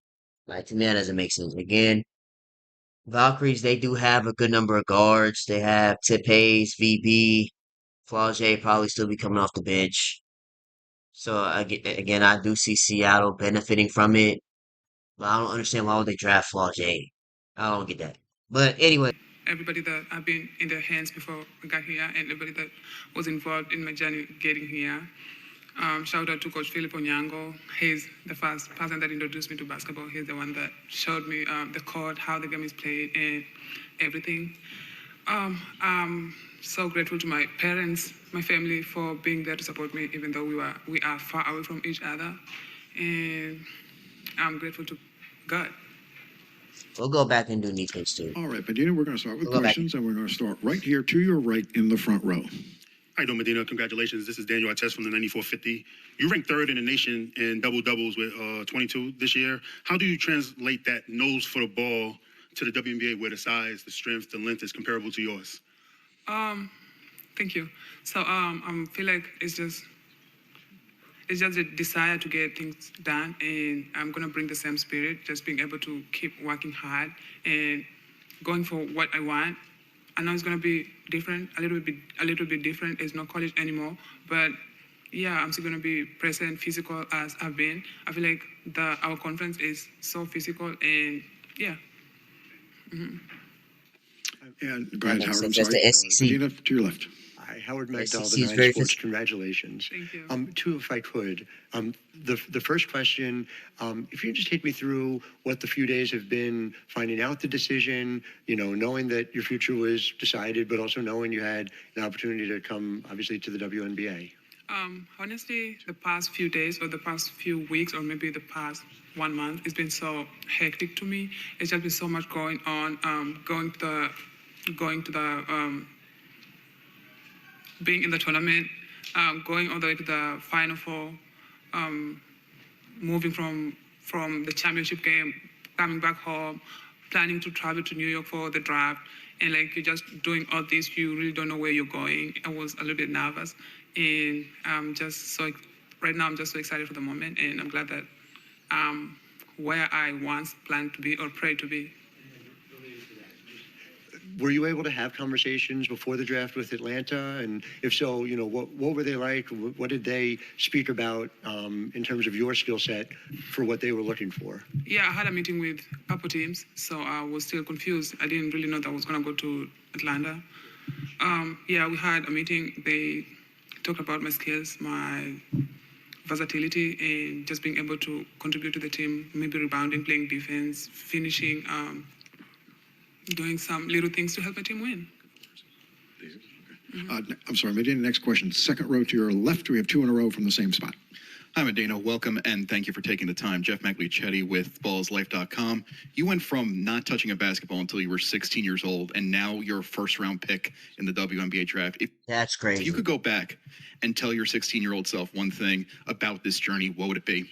Yeah, it means just being here today, it means so much to me. And just like you say, 6 years ago, I didn't see myself being here today, or I never dreamed myself being here today. I mean, my dream was to play pro or to play in the W, but I didn't know that it was going to be after 6 years. And if I would go back, I would tell my younger self, just so proud of her. She never gave up. She had to go through a lot and kept moving forward.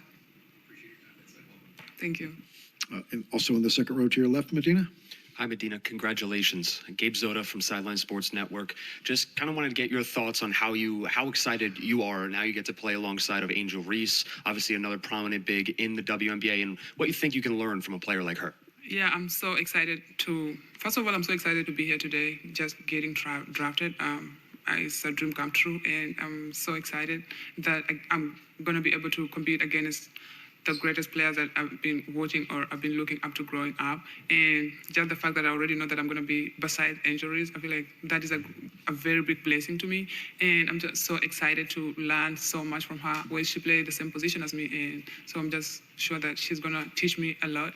She's already more experienced in basketball, and I feel like right now she's a vet. So she's more experienced at the level that I'm going already.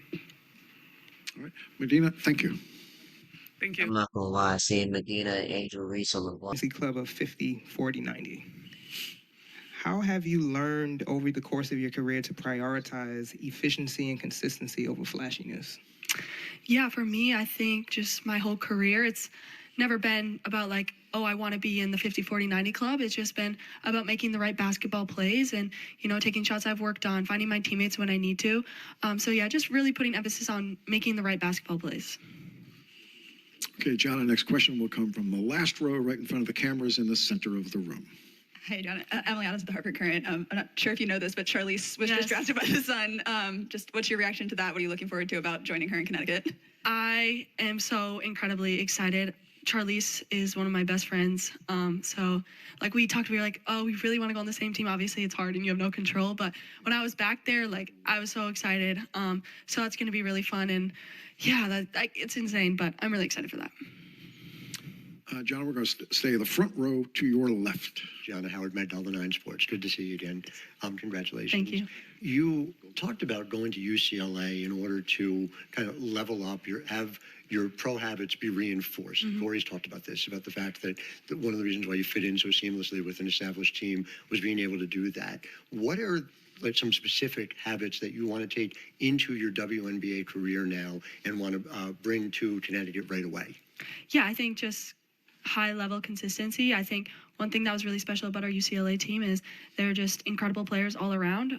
So I think it's a skill to know how to play with great players, and you obviously need that in the WNBA. So I feel like I got great practice with that, and I'm just going to continue to do that. You know, you have to know when you have to hit your teammates, and you have to know when it's kind of your time. So I think that's something I really learned and will be useful for me.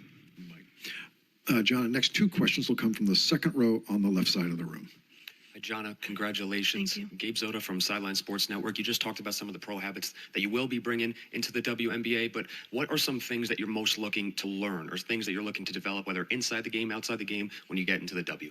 Yeah, I think something that everyone talks about is just the physicality and speed.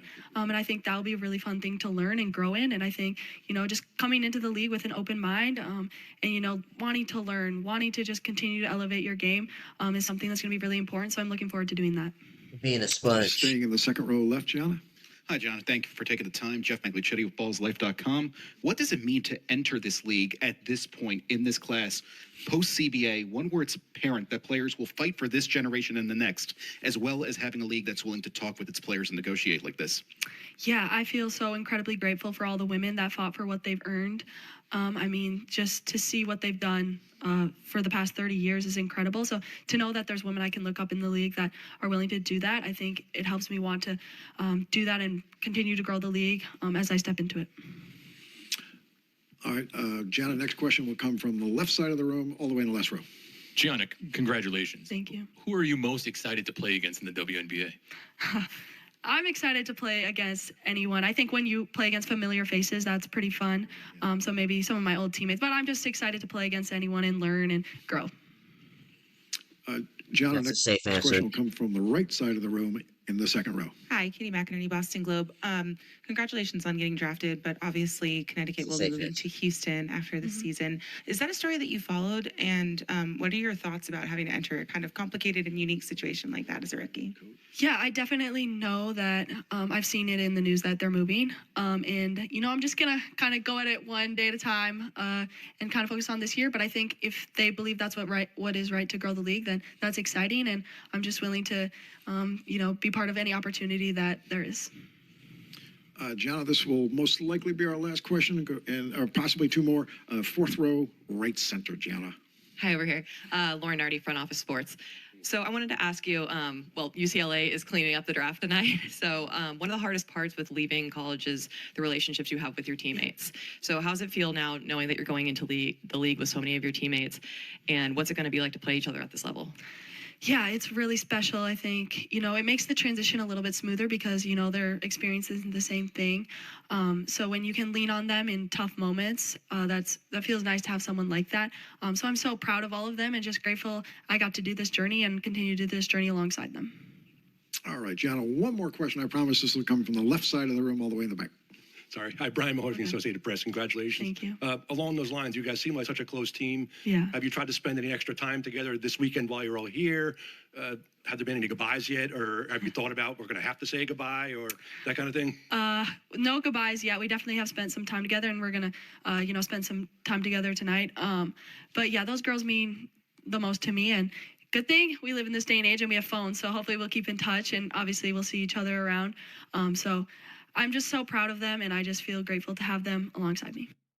Be grateful that we have. By the way, but I think that your most underrated asset to your game is your passing. You know, like the way that you show great vision when you're passing the ball. Like, how do you plan to balance like your scoring ability and as well as your facilitating ability on that next level? Yeah, I mean, I think it's just all about making the right reads. I feel like this past year has really helped me. You know, just being at different positions and being guarded different ways. I think my IQ for the game has really developed a lot, and I think it just makes me more of a threat. Hi, Cotie. Congratulations. Thank you. Brittany Wallace with the 9450.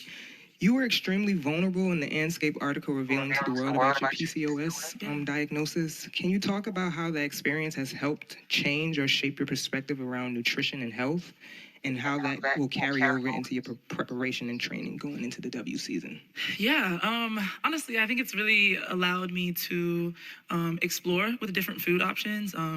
It's not like I'm just out here eating grass, so I still get to eat stuff that I enjoy. But just making sure that I'm watching what I'm eating and just making sure that I'm aware of what causes maybe some flare-ups of the PCOS symptoms or little things like that. So just trying to stay away from foods that fried foods, for example, high greasy foods, sodium foods, and just leading towards the more natural and raw foods. Honestly, it's been great. I feel like this is only helping me for the pro. Just making sure that my body is maintaining what it needs to maintain, and I'm feeding myself great food. Yeah. Ain't eating that nonsense no more. All Cody's that staying in the fried front row, chicken and center. all that. Hey, Say Cotie, goodbye. congratulations. Sean Rumshelder with INTV. Can you just walk us through the entire fit, the gloves, the blazers, everything, but especially the slides? Okay, so I was styled by my stylist Kylie. I just wanted something different, wanted something unique. I'm usually a dress girly, but I wanted like a streetwear vibe-ish type of thing. And this is what we came up with. The slides, my feet were hurting a little bit, so that's that. Cotie, second row to your left.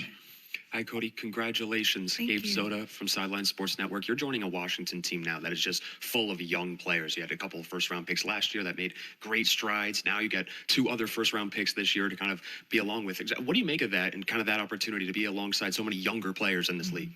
Yeah, I think this is just great that we can all build this franchise together. And honestly, it's only up from here.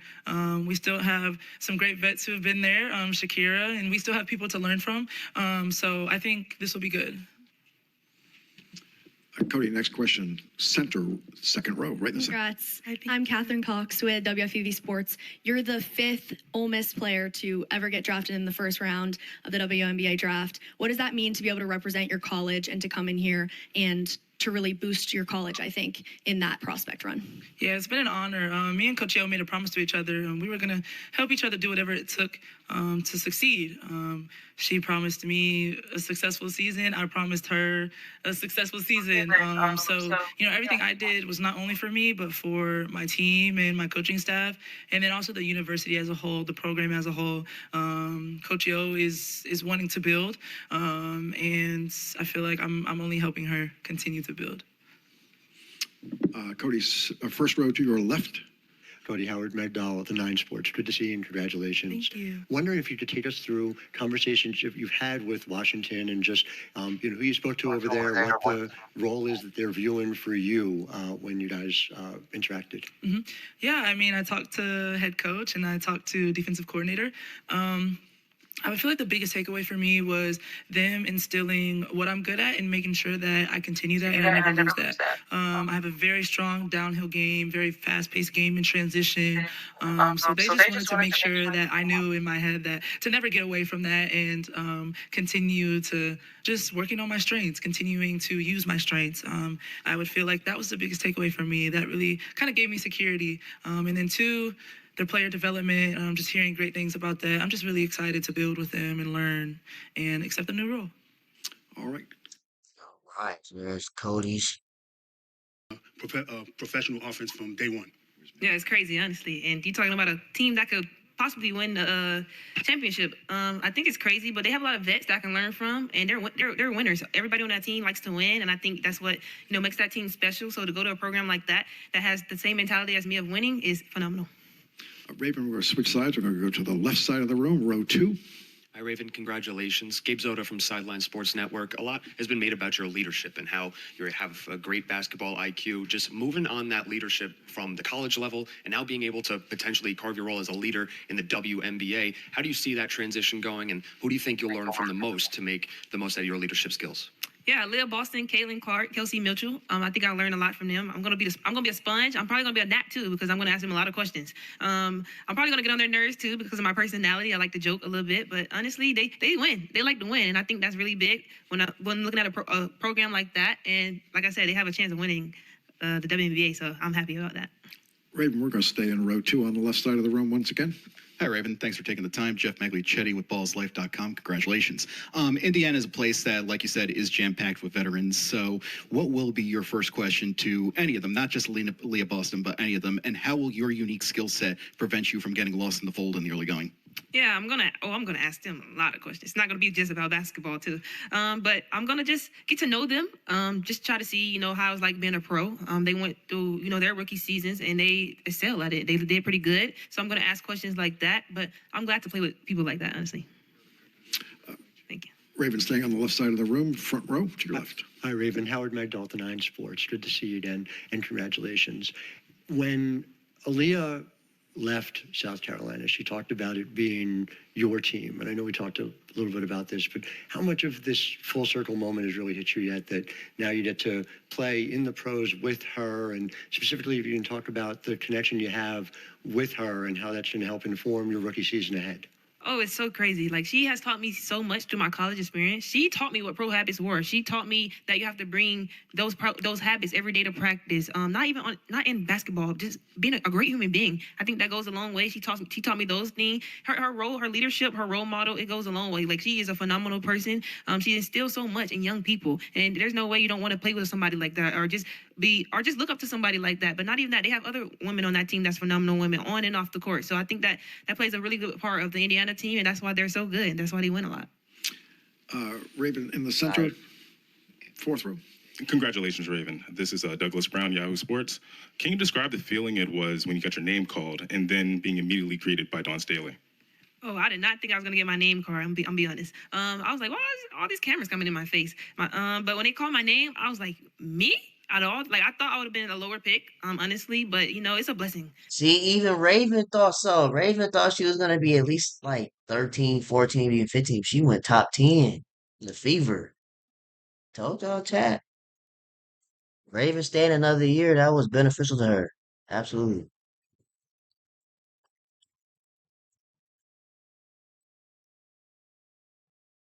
Okay. What are we? Oh, now it's hate. Here we go. Now it's hate. Okay, we good. We're back. Be that person one day. So a team just to believe in me and draft me, it means a lot. So I just want to say thank you to Indiana. Raven, we have time for about 1 or 2 more questions. The next one will be all the way to the left in the second row. Hi, Raven. Jackie Powell with the 9 Sports and NBC Sports. I'm just curious how much you were keeping track of the WNBA's new CBA and, when you found out about it, how you reacted to it.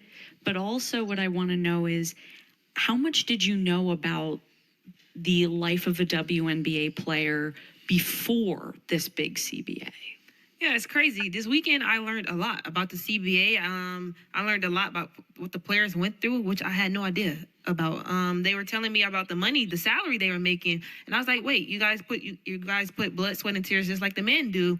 You guys, you work hard for these things that you want, and you didn't get paid that much." And it's like, just be grateful you're coming in this class, so you better get money. And I was like, "No, but you guys set the foundation for us. You set the standard for us. So you gotta thank them. Like you have to thank them. They did a lot for the game of women's basketball to get here. And I think with our class and our generation, we need to fight just how they fought for us for the next generation." All right, Raven, thank you. Chat, I ain't gonna lie, you're a player that's ready to work and learn. I don't understand why people are making it seem like Raven is just gonna fall off. Congrats, Flaujae. You announced some new music and you're headed to the Bay. Is there any artist out there that you'd like to work with? And can we get a live preview of a line in your new song? I think Kalani's from the Bay, so I would love to drop a. That's what I'm saying. Like, we could have had Kalani and Flaujae on the song. But no. Right. But you know what? Like I said, we're gonna see.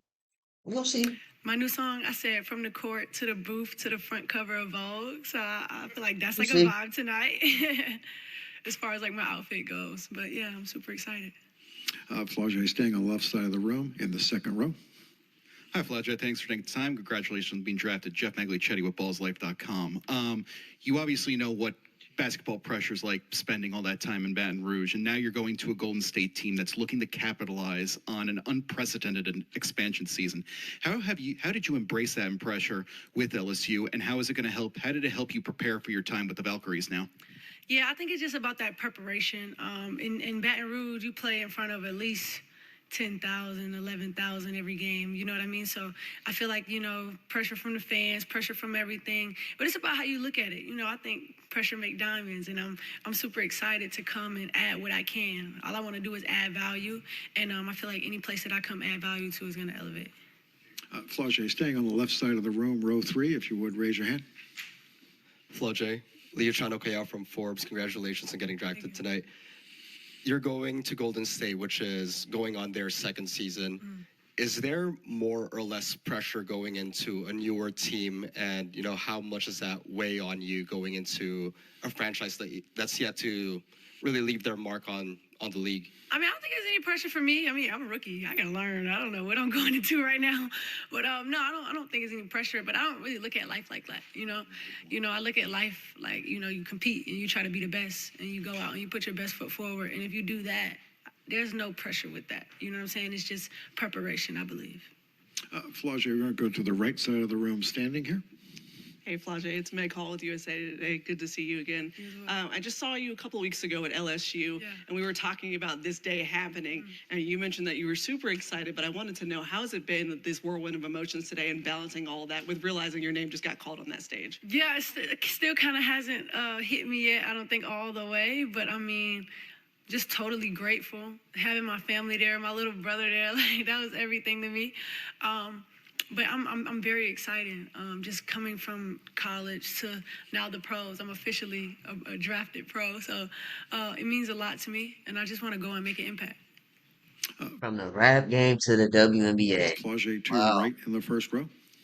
Hey, Flaujae, how you doing? Daniel Artest from the 9450. Congratulations on getting drafted. Between the music and the ball, rappers want to be artists. Rappers want to be hoopers. Hoopers want to be rappers and everything. You've mastered the multitasking of a modern athlete. How has that discipline of the music industry actually made you a better student of the game? Yeah, great question. Thank you.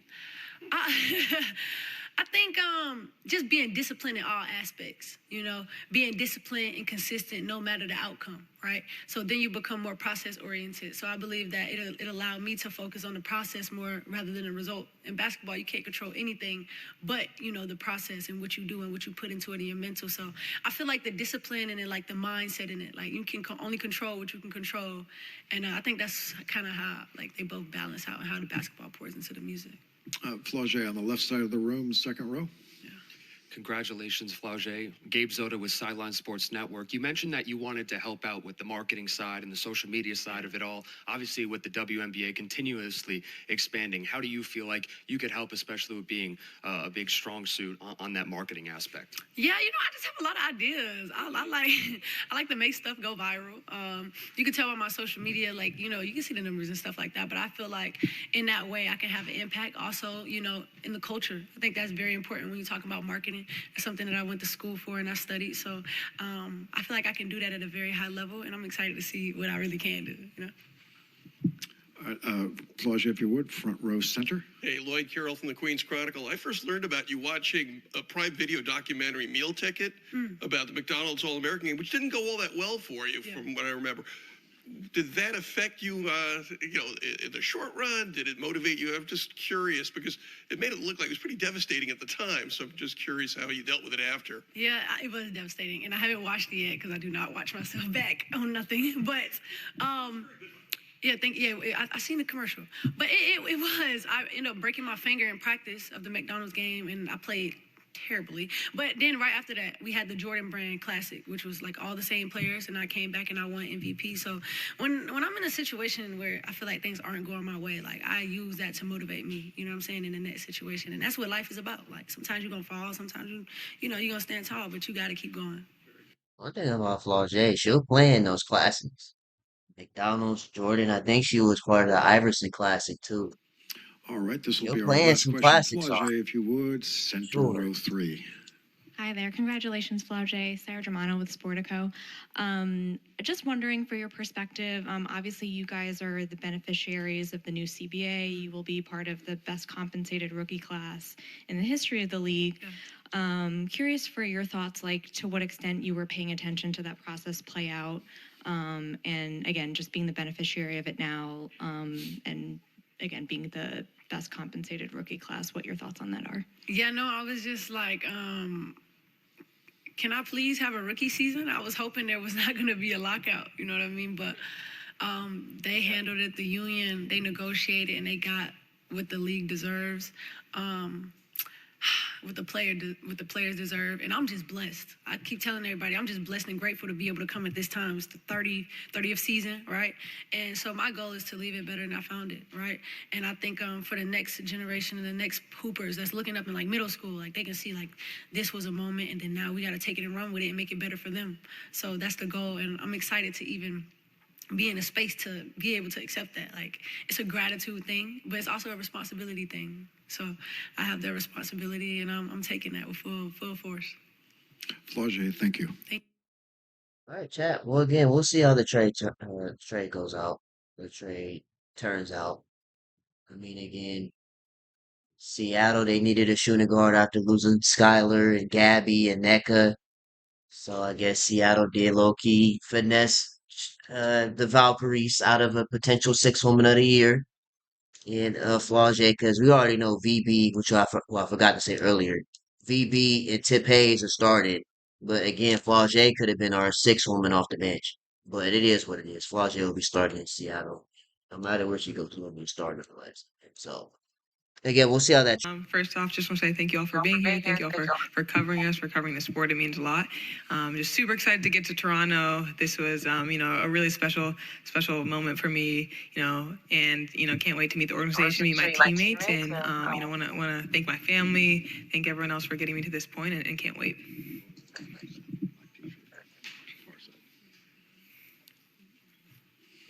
Kiki will begin right away, front row center. Kiki. Hi. Hi. Have you been to Toronto before? And when people talk about Toronto Tempo basketball in a few years, what do you want them to say? Started with you. Yeah, I have not been to Toronto before. I've heard really great things about it, but I haven't been there. My uncle's actually Canadian, though, so I've been to Canada, but just not Toronto.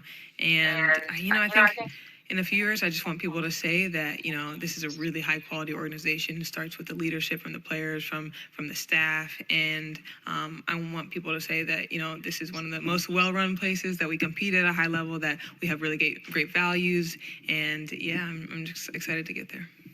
Kiki, next question, front row to your left. Hi, Kiki, Howard Mandel, the 9 Sports. Good to see you and congratulations. Obviously, you bring a broad base of skills and analytics.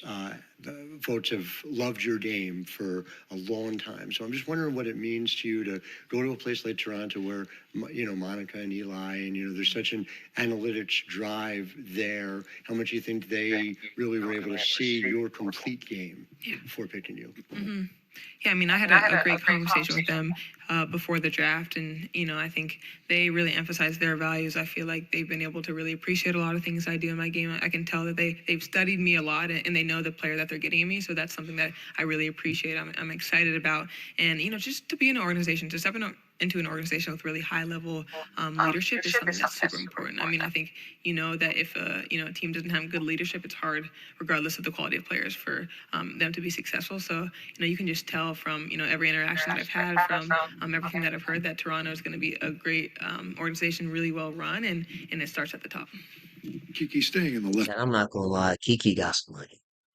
You see how those diamonds is dancing in this interview? Side of the room, also row 1. Rings, bracelet, Hi, double Kiki. chain Jackie with the Powell earrings. The 9 Sports and NBC. She has money. Sports.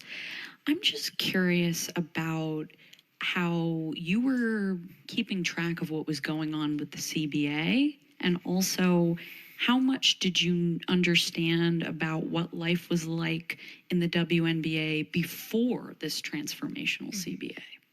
Yeah, I feel like throughout the season, I was definitely keeping an eye on it. I was trying not to focus on it too much because at the end of the day, it's out of my control. I was really focused on, competing at a high level, playing for my teammates, and winning a national championship. So obviously, I didn't want the CBA to be my main focus. But again, knowing that I'd be stepping into this league is something that's important. And throughout this weekend, I feel like, before this weekend, I feel like I had a pretty high level knowledge of what the CBA was. Obviously, the biggest thing I knew about was the pay increase.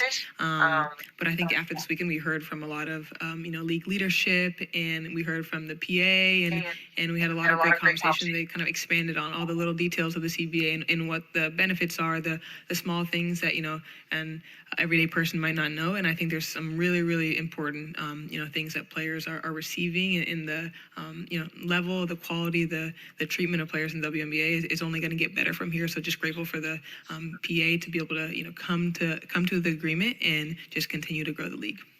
Kiki in the front row, all the way to the right. How you doing, Kiki? This is Daniel Artest from the 9450. You've been like the highest ranked recruit since day one.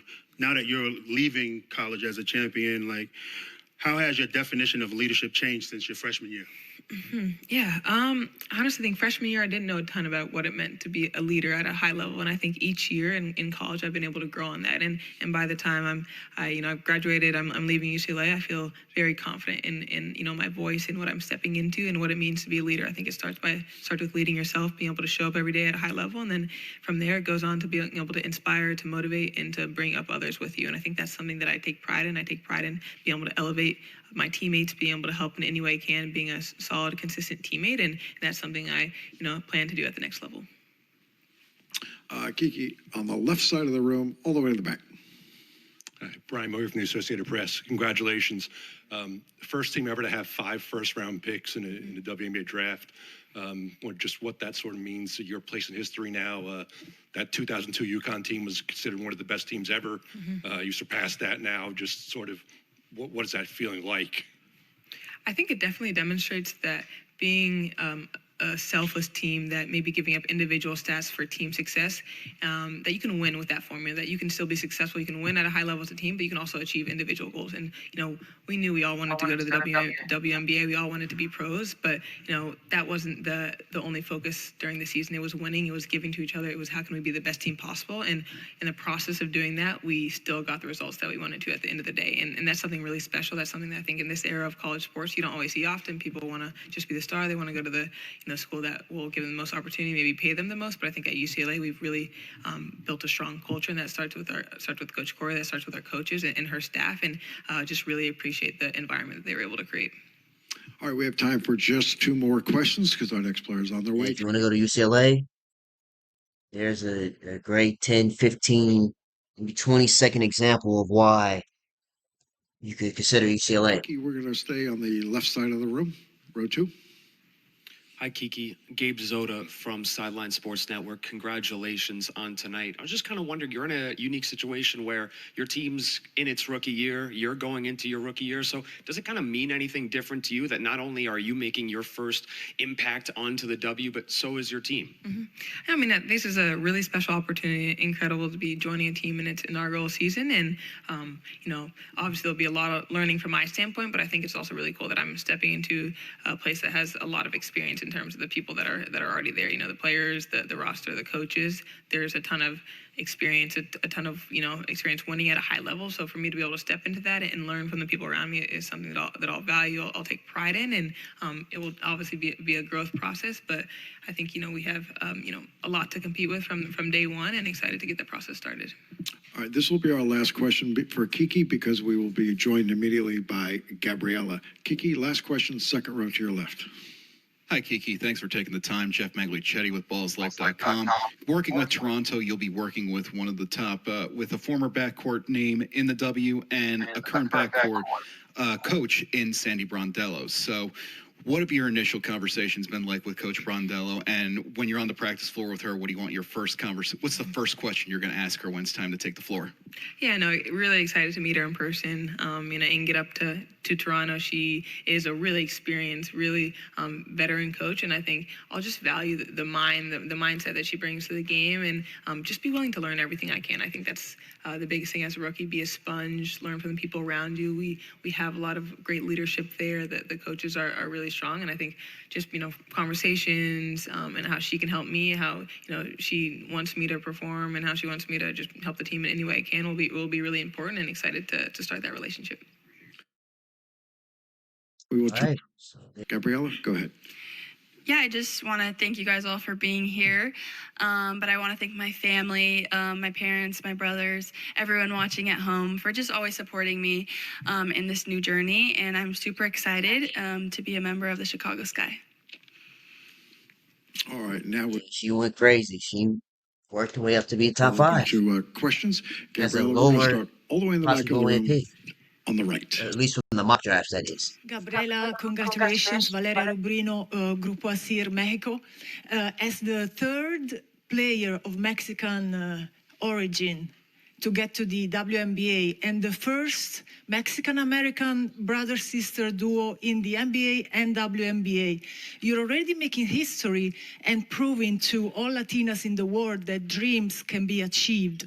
What does that mean to you? What did you feel when you heard your name called? And what are you looking for now with the Chicago Sky? Yeah, I'm really thankful that me and my brother can represent the whole Latino community. Obviously, being from Mexican descent, it's just really important for us to share our culture. And again, all these, records are great, but for me, just really excited for this new opportunity to play in the WNBA, and obviously with the Chicago Sky, it's going to be a lot of fun. Gabrielle, our next question will come from the second row, center right.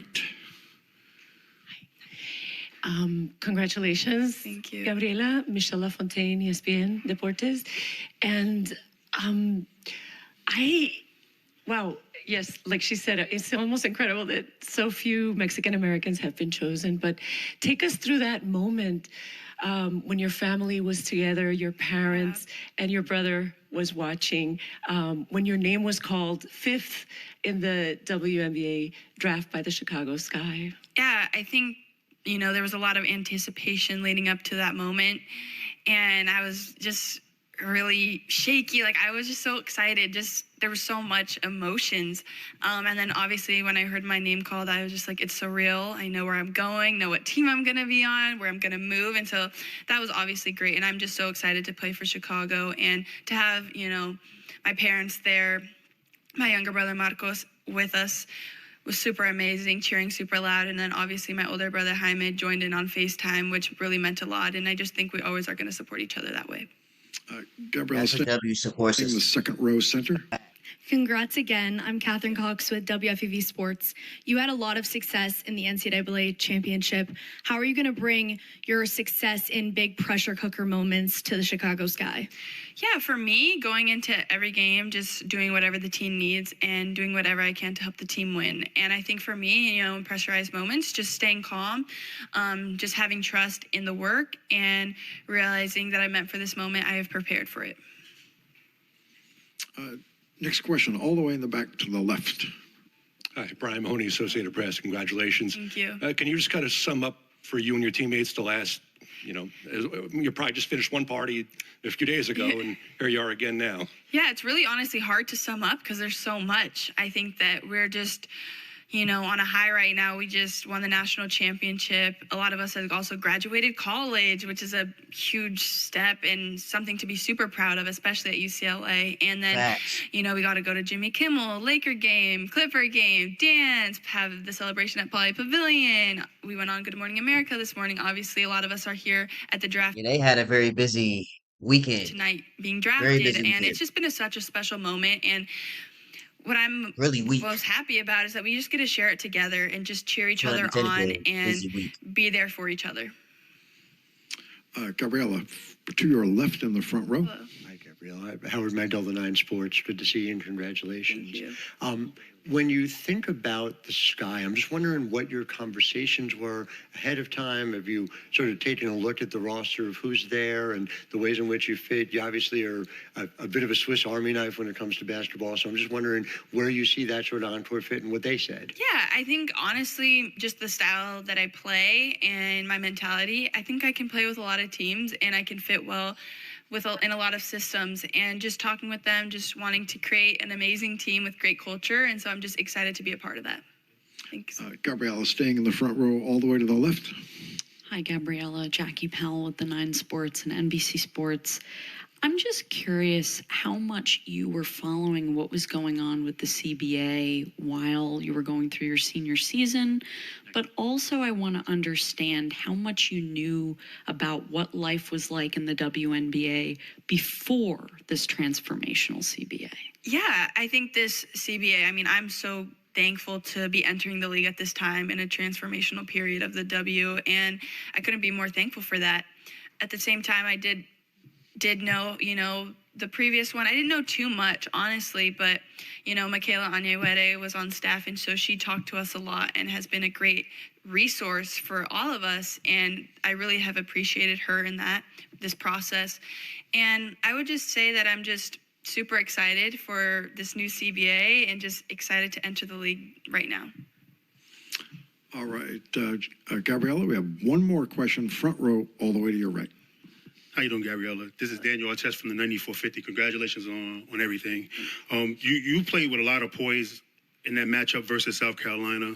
Like, what did that matchup tell you about the physical jump you will need to make to have a long career in the WNBA? Yeah, I think the physicality in the WNBA is very different than the NCAA. The reffing is also different, but luckily I've had experience playing in FIBA basketball, playing for Team Mexico, and that has helped me and prepared me a lot, just because of the way they, are calling the game and the way that, I'm playing against like women that have been playing for a really long time that are super strong. And so I'm really thankful for that experience to just get a little taste of what it will be like in the WNBA. Yeah, because one thing about overseas, they call the game way different than how we do in America. But yeah, that's Hawkes' press, the draft presser. I'll do the top 5 in order. Go ahead. I'm sorry. Go ahead. Hey, Laura. First person. Hey, Laura with Front Office Sports. Congrats. Thank you. Who is a player in the league you're most excited to learn from?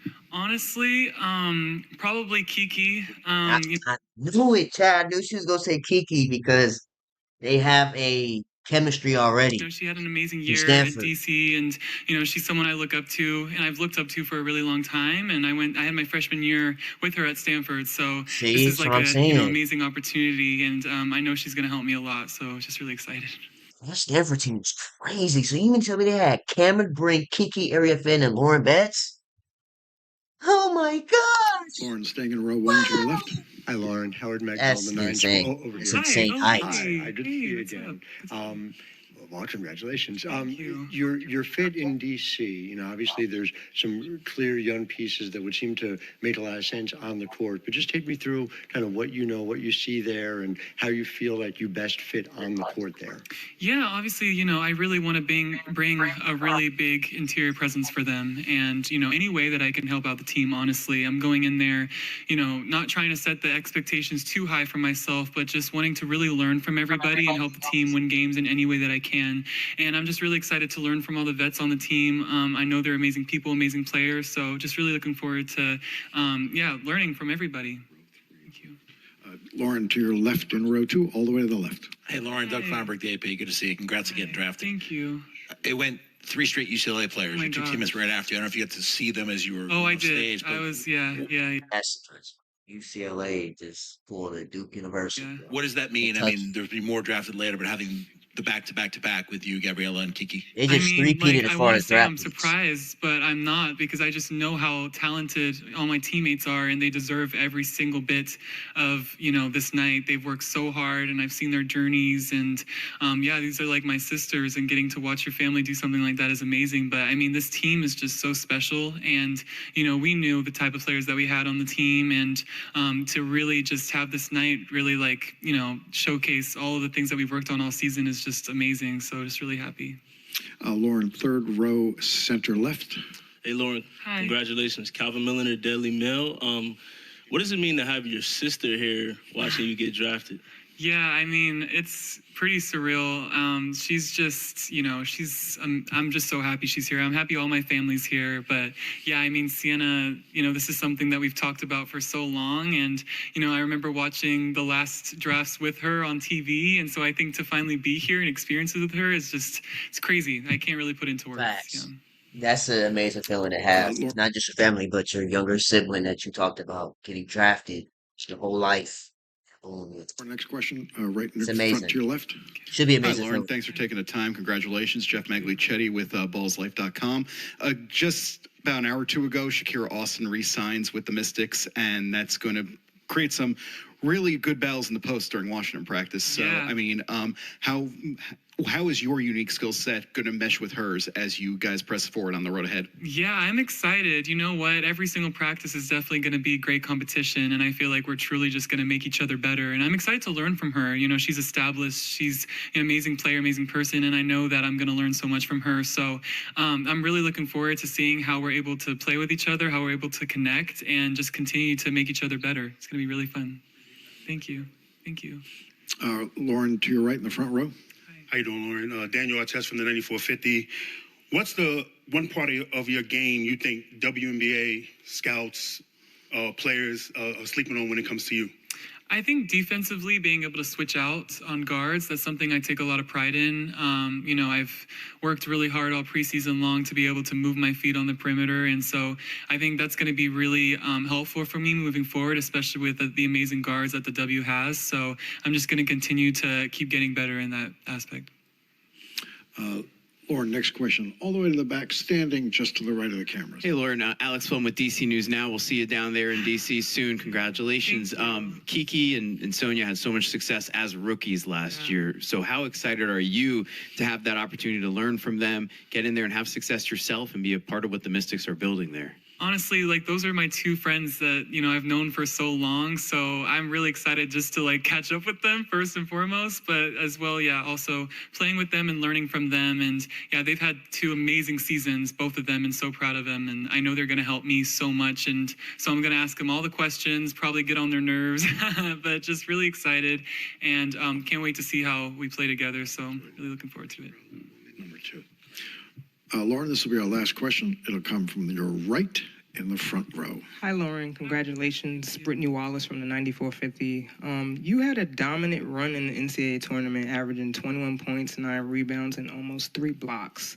How will your training going into this W season change to help you adapt to the increased physicality of the W? Yeah, I mean, I think especially going into that tournament, playing a lot of really physical posts and aggressive teams, I think that was the biggest difference for me. And that's when I noticed that, yeah, like I'm capable of playing against really amazing posts. And, you know, I think that just showcased, you know, what I'm capable of. And, you know, I take a lot of pride in the fact that, like, you know, regardless of who I'm playing against, like I find a way to score, I find a way to play good defense and just sticking to my principles and who I am as a player. And so I'm just going to continue to, you know, get stronger, keep working on that, and just continue to get better. Lauren, thank you. Last row, center. Our first question will come from the last row in the center. Hi, Awa. Congratulations, Angela Garcia TV. Nice to see you again. Today you made history for Spanish basketball. I would like to know, how do you feel to represent Spanish in WNBA, and how do you picture this new chapter in Seattle, in Spanish and English? First in Spanish, okay. Lo primero de todo, muchas gracias. Me siento especial, me siento mucha emoción dentro. Al final he cumplido mi sueño, siempre lo he dicho, era mi sueño desde los 12 años, y verme aquí, ver cómo el baloncesto femenino en España está creciendo, pues me siento muy agradecida, con mi gente, con la gente que ha hecho esto posible. Y nada, vienen challenges, pues vienen un par de cosas muy chulas, un par de cosas que tengo muchas ganas de conocer más Seattle, de estar ahí y sobre todo de conocer más esta liga, pero estoy muy contenta y muy emocionada. ¿En inglés también quieres? Yes, in English too. So I will say, I feel super, super grateful. I'm super excited to be here. I can't wait to know more about Seattle, about the team, about the city, because this is amazing. This was like my dream since I was only 12 years old. So being here, like only looking at me, my family in the table, it was amazing. So great experience. Our next question, second row to your right. This question will also come in Spanish and in English. Congratulations, Awa. Michelle Lafontaine from ESPN Deportes. Bueno, I was going to ask a similar question, but no, but congratulations on making history, the highest drafted Spaniard ever in the WNBA. But I'll ask you, what players from the WNBA did you admire as you were coming up in basketball? ¿Y qué jugadoras venías admirando de la WNBA mientras te ibas desarrollando? Sí. Vale, primero en español, after in English. Muchas gracias, lo primero. Y para mí una ídola desde muy pequeña, por sus orígenes y por cómo es dentro y fuera de pista, siempre ha sido Astundur, siempre me ha encantado. Dentro de pista creo que era una chica pues, que hacía disfrutar a las jugadoras, hacía disfrutar a las niñas, podía hacer lo que ella quería, entonces siempre me ha encantado Astundur. Y ahora mismo si te tengo que decir una también, aparte de Astundur diría Ella Wilson, me encanta, es una jugadora que creo que es la favorita de todas las niñas ahora mismo en la liga, así que me encanta. And now in English, if I would like choose maybe one idol since I was super little is Astundur, because Astundur for me she's special. She's from Senegal, like my parents, so she's super humble person. She's always like helping in Senegal with tournaments with the children. So for me this is super special. And right now, of course, if I say one person, I will say Ella Wilson. I like her, I love her. She's her wife, of course, on course. She's amazing. So maybe Astundur and Ella Wilson.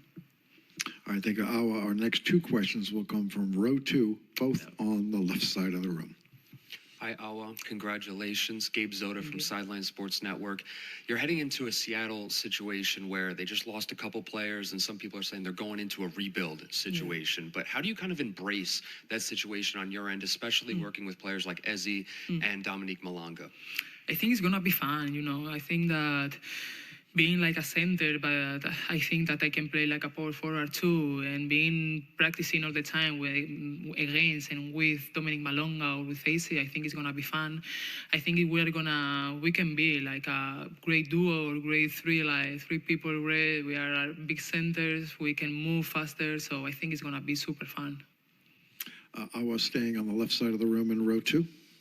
Hi, Awa. Congratulations on the selection. Jeff Maglicetti with ballslife.com. Thanks for taking the time. Earlier tonight, Commissioner Engelbert mentioned about wanting to expand the WNBA's global footprint, hinting at games beyond North American borders in the coming future. So kind of a two-part question. What sort of growth have you seen from the WNBA internationally over the past few seasons, and how can you best help contribute to that goal on the path forward? Well, thank you so much.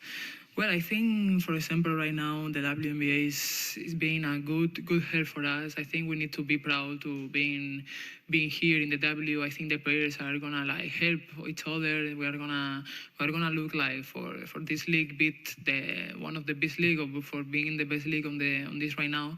And I'm super happy that, for example, a lot of international players are here. Like this year, for example, a lot of Spanish girls are here, French players.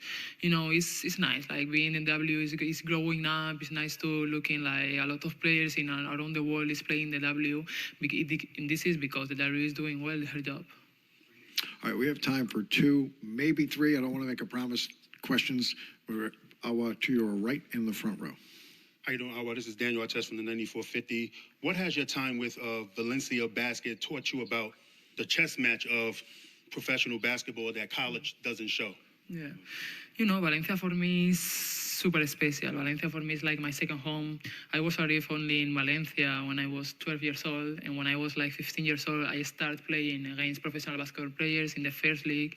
So Valencia is special because they take care of me. You know, they told with my parents, okay, you need to be relaxed because he's gonna grow up. He's gonna be great here in Valencia. So, for example, I tell no to universities here in the USA because I was thinking like Valencia is my place. They take care of me. So I would love to play here, to try the EuroLeague. I think like trying Europe is the best thing, and right now the things is going well. All right, Awa, all the way in the back, seated in the center. Awa, congratulations. Thank you. You grew up playing the European style of basketball. Have you thought about the way you would adapt to the American style? I think it's gonna be easy because maybe the difference, or the big difference, maybe the physicality that in Europe we didn't use so much, and in USA we know in the W they already use so much, but I think it's not gonna be difficult because it's the same players. A lot of players in Europe, they are playing in the WNBA. They are the same players. I know how they play. For example, I need to look into what I need to do. Of course, I need to learn about more the league. I'm gonna need help, of course, like my team, my coaches. But I think it's not gonna be difficult because I think it's the same that the EuroLeague teams or the best teams in Europe. Awa, this will be our last question. We're going to go right in the front row to your right. Perfect. Congratulations, Awa. Shyam Ramachandran, Ion TV. Can you just walk me through, I guess, two parts? One, I guess just the moment of hearing your name called, and two, realizing you're going to the Seattle Storm and Sonia Rahman is now the head coach. It's officially your first draft pick with Seattle Storm as the head coach. What's that kind of feeling like for you to just know that your head coach is and that you're the first pick in her career? Well, first of all, thank you so much. Well, when I was listening like my name, it was crazy. I was looking my family. They was telling me like, we are super proud of you. Like, congratulations. So this is special for me. Looking at my family, looking at my people in Spain, watching me, and telling to me, we are super proud of you. This is for me the most special thing. And after looking that my dream comes true, this is special. So a lot of emotion, but super exciting, super happy. And second of all, this is a good thing, no? This is a good thing that one head coach select me there in Seattle. I think it's gonna be super fun. I can't wait to be there. I can't wait to know about the head coach, about the team, about the series. So I'm super, super happy, super grateful, and of course, thank to them. Do you have? All right, so that is Awa Fam. I have a lot of people waiting for me at a watch party, and I can't wait to go over to them. So be quick. No, I'm just kidding. But I just want to say thank you to the Minnesota Lynx as well for believing in me and taking a chance, and I'm excited to get to work. Olivia, thank you. We're going to start. First question will be in the front row to your right. How you doing, Olivia? Daniel Artest from the 9450. Your rebounding numbers for a guard are elite. How does that ability to just grab the board and go fit into the modern, fast-paced WNBA season? Yeah, I think it's great because I don't have to wait for someone to outlet it to me, so I can just grab it and go. And I thrive in a high pace, high tempo offense, and that starts with a rebound and getting a stop. So yeah, I try to be aggressive on the glass because I know when the ball's in my hands and I'm in a flow, it's hard to stop.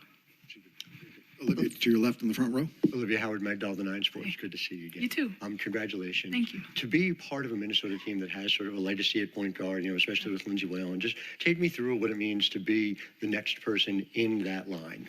Yeah, I think that's what I was most excited about because obviously she's on staff, so I can't wait to learn from her. She played on the Dynasty team, Maya Moore and Simone and all those greats, and I can't wait to just be a sponge. Like, I'm so excited to be a sponge and just ask questions and be open-minded and be coachable. And, it's a great honor, but it's also a great responsibility. But I trust in myself and I have the confidence that I know that I can handle it. Olivia, staying in the front row to your left. Hi, Pilar with Front Office Sports. Great to see you again. Who is a player in the league you're most excited to learn from and compete against, play with? That's a great question. I think I'll say Nafisa Collier. She is and has been a player that I've looked up to and adored. Just by the way she plays and her energy, her personality, her aura. She's just so humble and down to earth, and I'm excited to compete with her and to run the pick and roll with her and run the pick and pop and learn each other. And I feel like we're gonna be great teammates together, but it's gonna be a dangerous sight. We're gonna be killers on the court for sure. That's a Olivia, dangerous next sight. two questions will come from the second row, both on your left. Okay. Hey, Olivia, Doug Feinberg, the AP. Good to see you. You too. You obviously, so much was made last year your decision to not go to the draft and go back to college and have a great season at TCU. What does it mean now that journey's complete to actually have been drafted tonight, number 2? It's like a deep breath. I feel like that's why I got emotional when I heard my name called, because it's finally here, and I finally heard my name, and this was what all this was for. And to see my family there supporting me and everyone, it came full circle. And then obviously to have Coach Campbell there meant everything to me because he was a big part in getting me prepared for this journey in this league. Hi. From Gabe Zota from Sideline Sports Network. Congratulations, Olivia. A lot is made about your offensive game, but I just want to talk about kind of where you see yourself fit on the defensive end and how you think you can grow on that end, especially on this roster. Yeah, great question. I think I'm excited to compete. I know Coach is going to hold me to a high standard, and as well as my teammates. But yeah, I'm excited to compete and be intense and learn a new pace of the game and fight over ball screens every play and, have my welcome to the league moment if that happens on one of the ball screens. But yeah, I'm just excited to compete. brick wall. There are always areas of growth, especially on the defensive end for me, that I'm excited to grow from. And I can't wait to start watching film immediately and getting in the gym with those girls, learning tips and tricks that can help me with that. Olivia, on the left side of the room, all the way in the back. All the way in the back. Hi. Maddie Kenny with the New York Post. Congratulations. Thank you. When you hear your name called, like what is actually going through your head? Did you actually hear it? Are you questioning whether it was right or? I think I was just like, please happen now or something. I don't know what I was saying. I was just like, let this moment be the moment. I think that's what I was repeating to myself. And then when you finally hear it, it's like, you know, so, you know, just an incredible feeling. It's hard to describe in words. I really don't know what's going on right now, to be honest. I need to take a deep breath and really actually reflect on it. But just very grateful, like I said, for Minnesota taking that chance. I'm sorry, next question, third row to your left. Olivia, how are you? Hi, good, how are you? Let's go. So, just saw you meet up with one of the owners of the Lynx, Alex Rodriguez, in the building. How cool was that? What did he say to you? What was that like? So cool. I mean, I grew up watching him play. My mom's a big baseball fan, so she always had it on the TV. So it was cool to obviously watch him growing up and then to finally meet him in person. And I was just excited. He just gave me words of encouragement, told me he's in my corner, and yeah, just, you know, gained a new friend and companion, which is nice. Next question, back row center. Hi, Olivia. Congrats. Mackenzie from All New Jersey Sports. What does it mean being from New Jersey, and how does that part of your personality, what are you going to bring to the W? Yeah, Jersey girls love it. We're pretty swaggy. Sometimes we're feisty, but I bring a cool, calm presence. I think that will be we know. You know, really good for the league. Yeah, we know. You know, they may not have seen before, and I just can't wait to bring my unique personality and energy to the team. And yeah, it'll be on full display when I play as well. So I'm excited for that. All right, we have time for just one or two more as our next player is on their way. Olivia, this question will come from the third row to your left. Olivia right here. Hi. Congratulations. Leo Chanokayao from Forbes. One of the big decisions prior to tonight was, you know, transferring to TCU from Notre Dame. How much has that decision, you know, come to impact, or when you look at it in hindsight, how much did that mean coming into tonight's result, getting drafted this far up in the selection?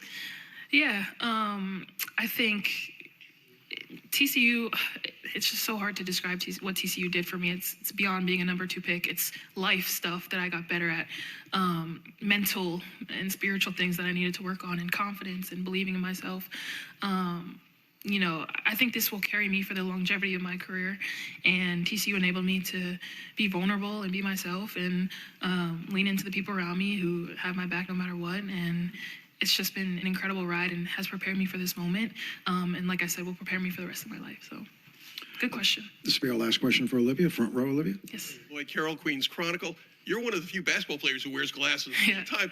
Was that tough growing up? You know, you're obviously a role model to a lot of nearsighted kids. Yeah. And do you have a good optical deal now? Yes, my agent's actually in here, and shout out to her. She set that up. That's interesting how she wears goggles. She just throw passes like those, Yes, you know? Kaylee, my girl. But yeah, you know, it was hard. You know, you get the occasional comments here and there. But because I played basketball, it was cool. So it just eventually became a part of my brand. I get so many questions, wear contacts, do this, but it's like, yeah, or that too. So I just feel like the goggles have become a part of my brand, and something to be identified. You get what I'm trying to say. Too much talk. To be identified as the person that wears goggles on the floor. So yeah, you get the point. Type stuff. Anyways, we got one more. Question and answers. Azzi, we're going to start to your right in the second row.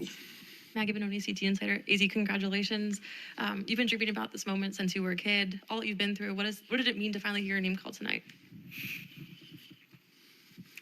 I'm not really sure I have words to describe that feeling, what that meant. Yeah, I'm not sure. I mean, I don't think it's fully sunk in. It's a dream. Showing all 32s.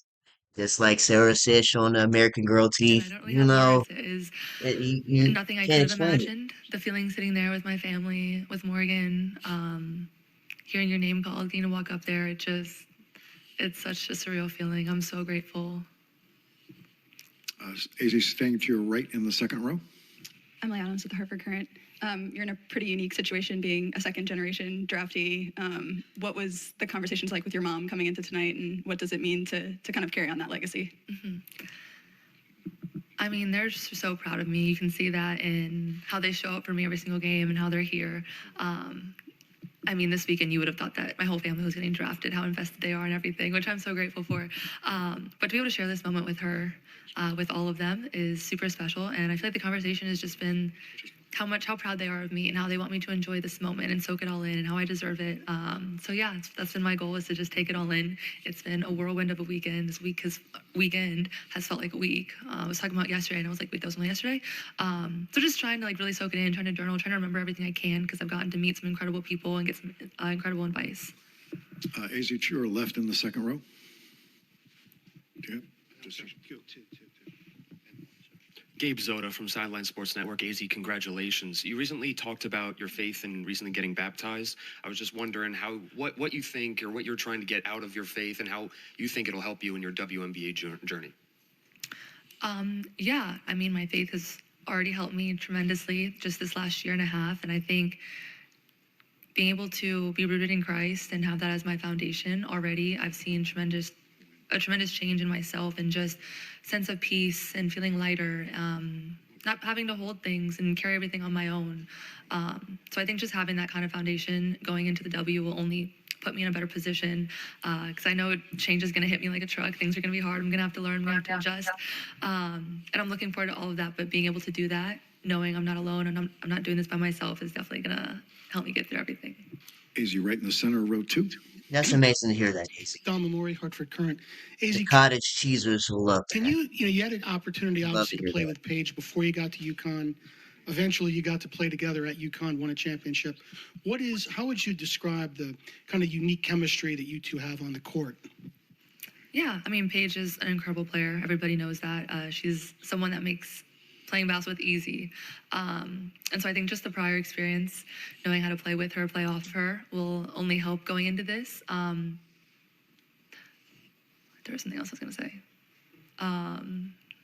That's not me. Wait, can you re-ask the last part? How would you describe just the unique chemistry you two have? Oh, I was going to say, our time at UConn felt like, it was just full of injury, full of like, either I was playing, she wasn't, she was playing, I wasn't. It wasn't until last year that we really got a chance to act. See, Chess, I keep telling y'all, bro. Imagine if both of them were healthy. Imagine if they were healthy. How crazy their resume in college would be. I'm Actually play together, and even then it wasn't a full trying to tell season, you, so I feel like there's still so much left on the table and so much unknown. So now when they are There's so healthy, much we'll see. potential with not just A her, lot but of the potential. entire Dallas Wings roster. So I can't wait, obviously, to play with her again, but to play with every single one of them. Azzi, right in the front, center, row 1. Hey, Azzi, congratulations. You are a 3-time gold medalist at the youth international level. You're a national champion, #1 overall pick now. What does young Azzi need to know that you now know is true? I don't know, just to keep believing in myself. I mean, I wouldn't tell her anything different or change anything, because everything young Azzi had to go through is what got me here. But I would just say, yeah, keep believing in myself, keep doing exactly what I'm doing, and yeah, I guess that's it. Next question, Azzi, front row to your left. Howard Megdal, the 9 Sports. Congratulations. When you think about the fit, I'm curious in terms of conversations you've had with Dallas and in your own estimation, there's so much talent obviously in this backcourt with you, with Paige, with Arike. How have they talked to you about sort of the way in which you guys fit together, and how do you see kind of you guys working as a trio on the court? Yeah, I mean, they've been able to see at my time at UConn how I'm a team mentality, we over me kind of player. I'm going to do what the team needs and not anything less.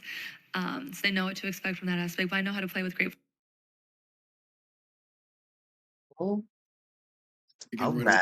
Well, I guess that's gonna wrap this up, bro. We've been here for almost 3 hours. I've been here for 2.5 hours. I'm going to.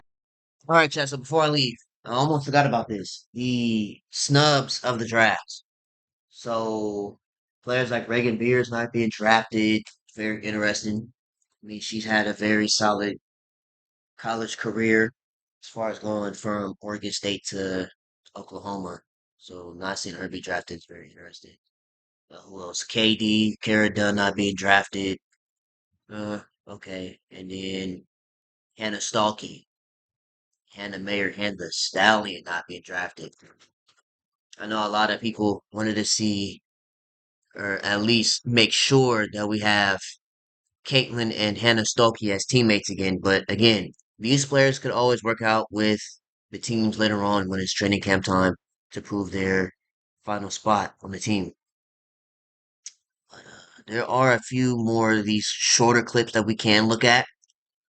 Because again, those press conference interviews, I ain't gonna lie, I would have made it almost 3.5 hours. But let's go ahead and watch some of these shorter ones. Cowgirl Cunningham is getting baptized. There's no audio. We love to see that. Love to see Sophie Cunningham getting baptized. Love to see it. Welcome. Thank you, guys. Casey, we're so excited. I'm so excited. I can't wait. Can't wait for Wednesday. Well, I can't wait to get you down here and get to work with you.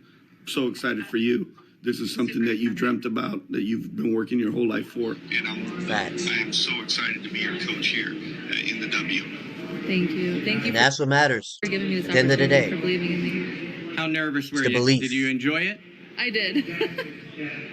I did. Now, see, me personally, I would have had sweat under my underarms. But I mean, that's just me, though. But so excited to make you the number That one pick. kind of nervous. And look forward to seeing you soon. Thank you, guys. Yeah, I'll see you soon. See you in a couple days. All right, travel safe. Alright, anyway. Hello, big baby. This is Coach Obi. I'm proud of you guys. Congratulations for all this. Congratulations for your draft. Congratulations for playing at the Final Four.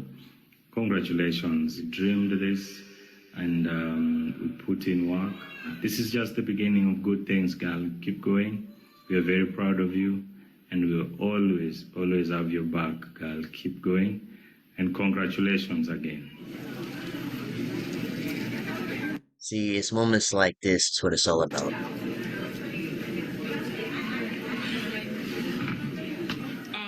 It means so much to me.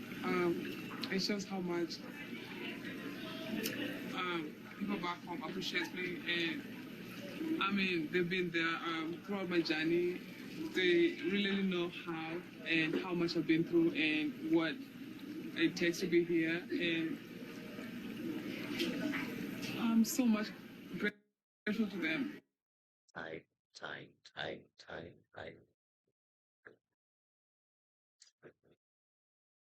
Yeah, need some new ones? Hazy Fudd, Glow Up Journey for the draft. Wake up, Azzi. This is your moment. Now, it would have been very interesting to see Nafisa Collier narrate this, and it would have been her teammate, but we all know what's going to I happen. know you've been working towards this ever since you were little. Getting those shots up when no one was around. I see you, Azzi. And girl, you look amazing. Did you hydrate? I can tell. Azzi, you are eating. You're doing all the things. You've been locked in, skin included. Thanks, Paula's Choice. So pretty. This is your moment. Laugh more. Sleep when you can. Hug your fam. Take it all in. You did it, Azzi. Skincare that promises. Memes posed by WNBA players. Draftees.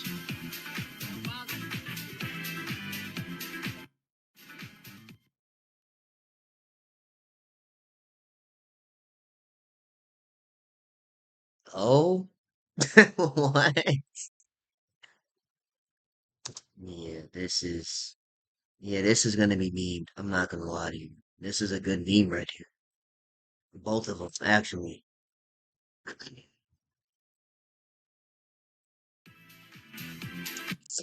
What is that? What is that? You ain't rapping. What is this?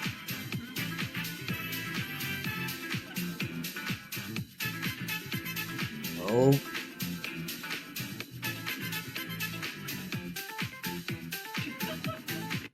All right. Next we got. Okay, about that.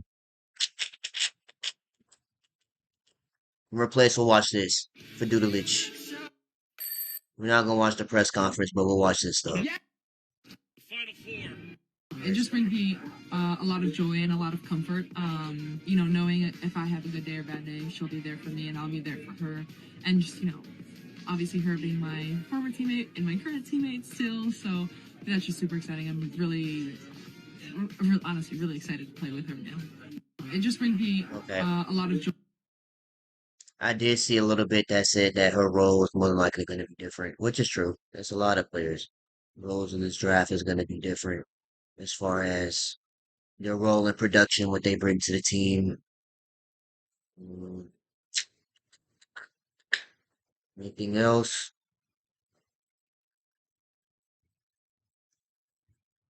The draftees. Where'd he go? There we go.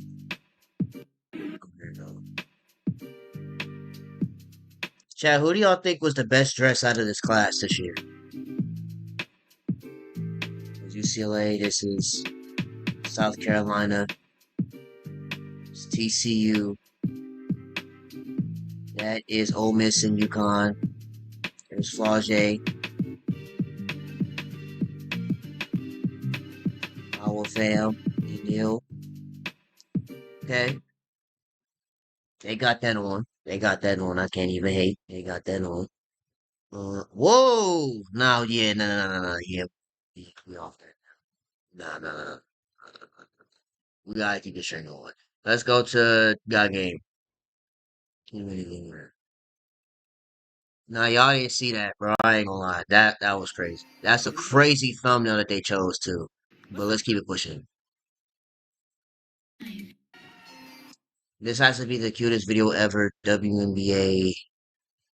Not me crying to little girls having this moment. How far the WNBA has come since my childhood. With the first pick in the 2026 WNBA draft, the Dallas Wings select Azzi.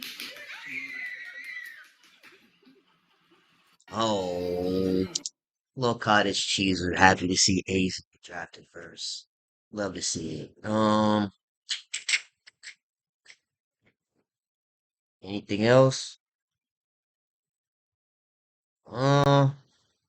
There's that. Is there anything else before we leave? There's this ESPN clip. Paige Becker's pulled up to the draft. It's KK, Sarah.